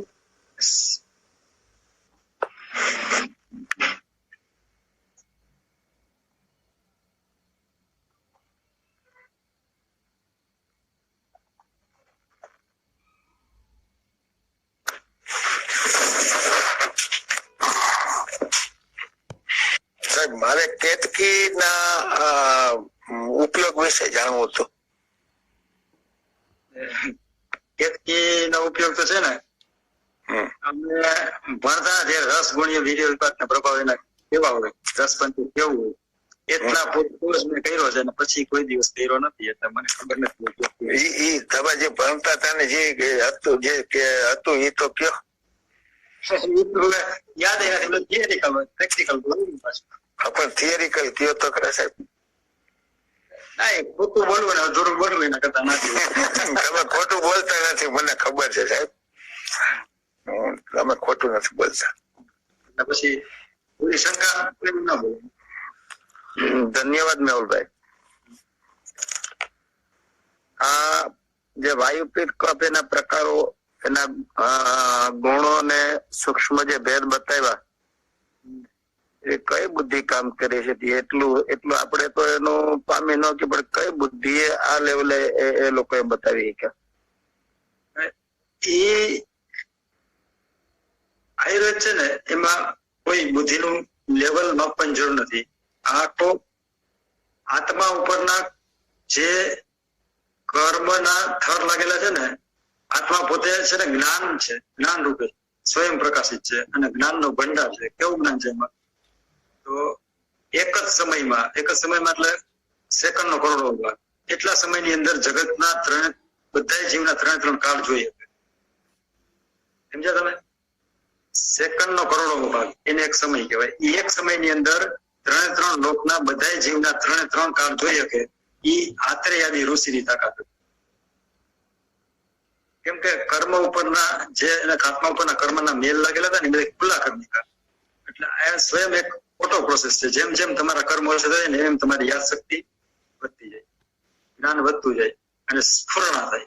વ્યાજહાર હતા એ બધા. વ્યાજહાર એટલે અંદરથી સ્ફૂરતું એમ. દાખલા તરીકે ભારદ્વાજ ઋષિ હતા, એને આયુર્વેદ નું અવતરણ કીધું, એટલે દેવલોકમાંથી ઇન્દ્ર પાસેથી જઈ અને ત્રિસૂત્રી આયુર્વેદ, ખાલી હેતુલિંગ ઔષધ 3 શબ્દની અંદર ઇન્દ્ર એને આયુર્વેદ આપ્યું અને નીચે આવીને એને લાખો શ્લોકની સંહિતા પ્રગટ કરી દીધી. ત્યાં તો એ ભણ્યા નહોતા, અમારી જેમ 5 વર્ષ યુનિવર્સિટીમાં 3 વર્ષ PMS કે MD કરવા નહોતા ગયા. એક જ ક્ષણમાં બધું પ્રગટી ગયું અને અમે તો આટલા ભવની અંદર એનો એક શ્લોક નથી પામી શકતા, એટલું એને પ્રગટી ગયું. તો આ એને એ બધા જ્ઞાન પ્રસમ તપથી પ્રખ્યાત હતા. તપ કરતા હતા એટલે જ્ઞાન આવી ગયું એની પાસે. જે ભાઈ તપ કરે છે એના હાથમાં વધારે જશ ને વિશે, એનો બેઝિક પ્રિન્સિપલ. તપ કરે એટલે સૂચિ, એના હાથ પવિત્ર થાય અને પવિત્ર હાથે સિમ્પલ ઔષધ હોય ને એ વધારે પરિણામ આપે.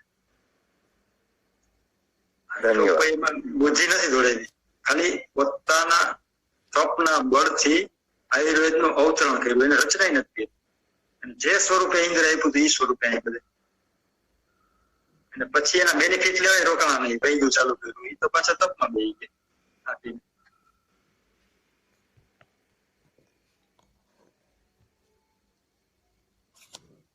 આયુર્વેદ છે ને પ્રગટે છે, શીખાતો નથી.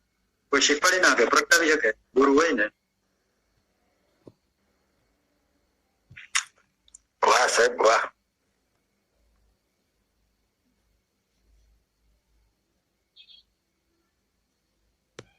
પ્રકારો વિશે હવે આપણે કફના અને પિત્તના પ્રકારો વિશે પણ આપનો વક્તવ્ય કરી. આપના હવે સમય અનુકૂળ છે તે દિવસે રાખી દીધું, તે દિવસે રાત્રે. આપનો ખૂબ ખૂબ આભાર સાહેબ. આપણો પણ આભાર ખૂબ ખૂબ. આપે જે મારું આમંત્રણ સ્વીકાર્યું એ બદલ ખૂબ ખૂબ આભાર. કેમ કે આજે બોલવાના હતા ખેતીની વાત વિશે. સમય સાચ્યો. મારી તૈયારી મારે બોલવું પડે, તમે ન બોલો તમારે બોલવું પડે. તમે સમય સાચવી લીધો એ માટે ખૂબ ખૂબ આભાર. અને આજે હાઉસફુલ થઈ ગયું. હાઉસફુલ થઈ ગયું. તૈયારી હોય તો વધારે સારું. તમારે તૈયારીની જરૂર નથી. ઈચ્છા પૂરી થઈ ગઈ સાહેબ. મારી ઈચ્છા પૂરી થઈ ગઈ કુદરતી રીતે. હા સાહેબ ને તૈયારી ક્યાં કરવી પડે એમ છે? ના કરવી, સારું આપવું હોય તો કરવી પડે, બાકી તો આવું તો ગમે ત્યારે. હા સરસ આપ્યું સાહેબ. સરસ. અને સારી બધાને પ્રશ્નોના જવાબ પણ સરસ આપ્યા છે. હવે પિત્તના પ્રકારો અને કફના પ્રકારો વિશે આપનો સમય બરાબર સાહેબ. આ પાડજો. આપ તો મારા નાના બ્રધર ના ખાસ મિત્ર છો સાહેબ. હા કોણ? રાજકોટમાં મારી જોડાજોડમાં ડોક્ટર ઉપાધ્યાય રહે છે અને એ આયુર્વેદિક ડોક્ટર છે, રિટાયર થઈ ગયા અને 2 વર્ષ થયા. અને એમના પત્નીને પિત્તાશયમાં પથરી હતી. મેં પારસ પીપળાના 2 ડોઝ આપ્યા હતા, એટલે 10 ચમચી અને 2 નો પાવડર 20 દિવસ લીધો. આજે 3 વર્ષથી એને પથરીનો પ્રોબ્લેમ સોલ્વ થઈ ગયો. પારસ પીપળાના 2 થી.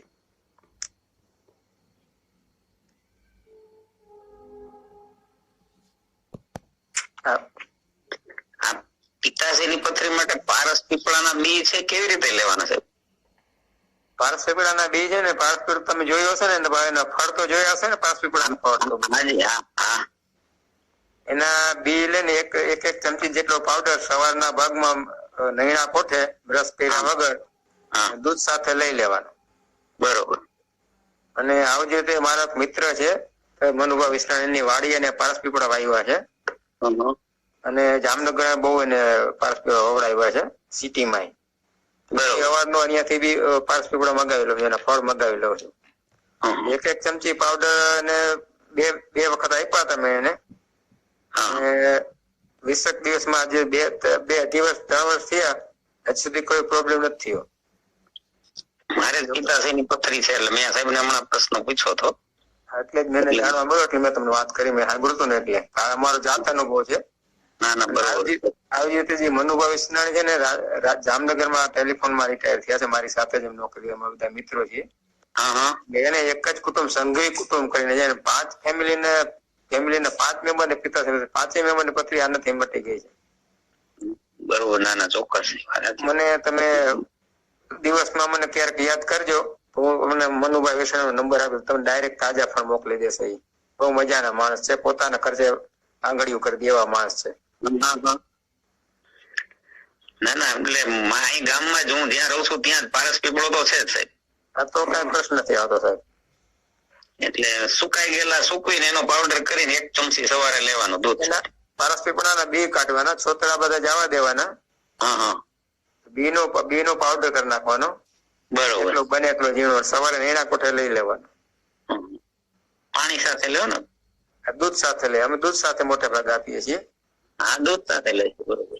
અને પિત્તાશય ઓલા કિડનીની પથરી, કિડનીનો કોઈને પ્રોબ્લેમ હોય ને, તો એને પ્રોટીનની તકલીફ હોય, તો હવે દૂધ ને બદલે બીજી ગમે પ્રોટીન નો લેવાનો. પિત્તાશય વાળો કિડનીને પ્રોબ્લેમ વાળા એને પણ આપણે તો પિત્તાશય કિડની નો પ્રોબ્લેમ એટલે દૂધ સાથે લઈ શકે, દૂધ સાથે આપીએ છીએ.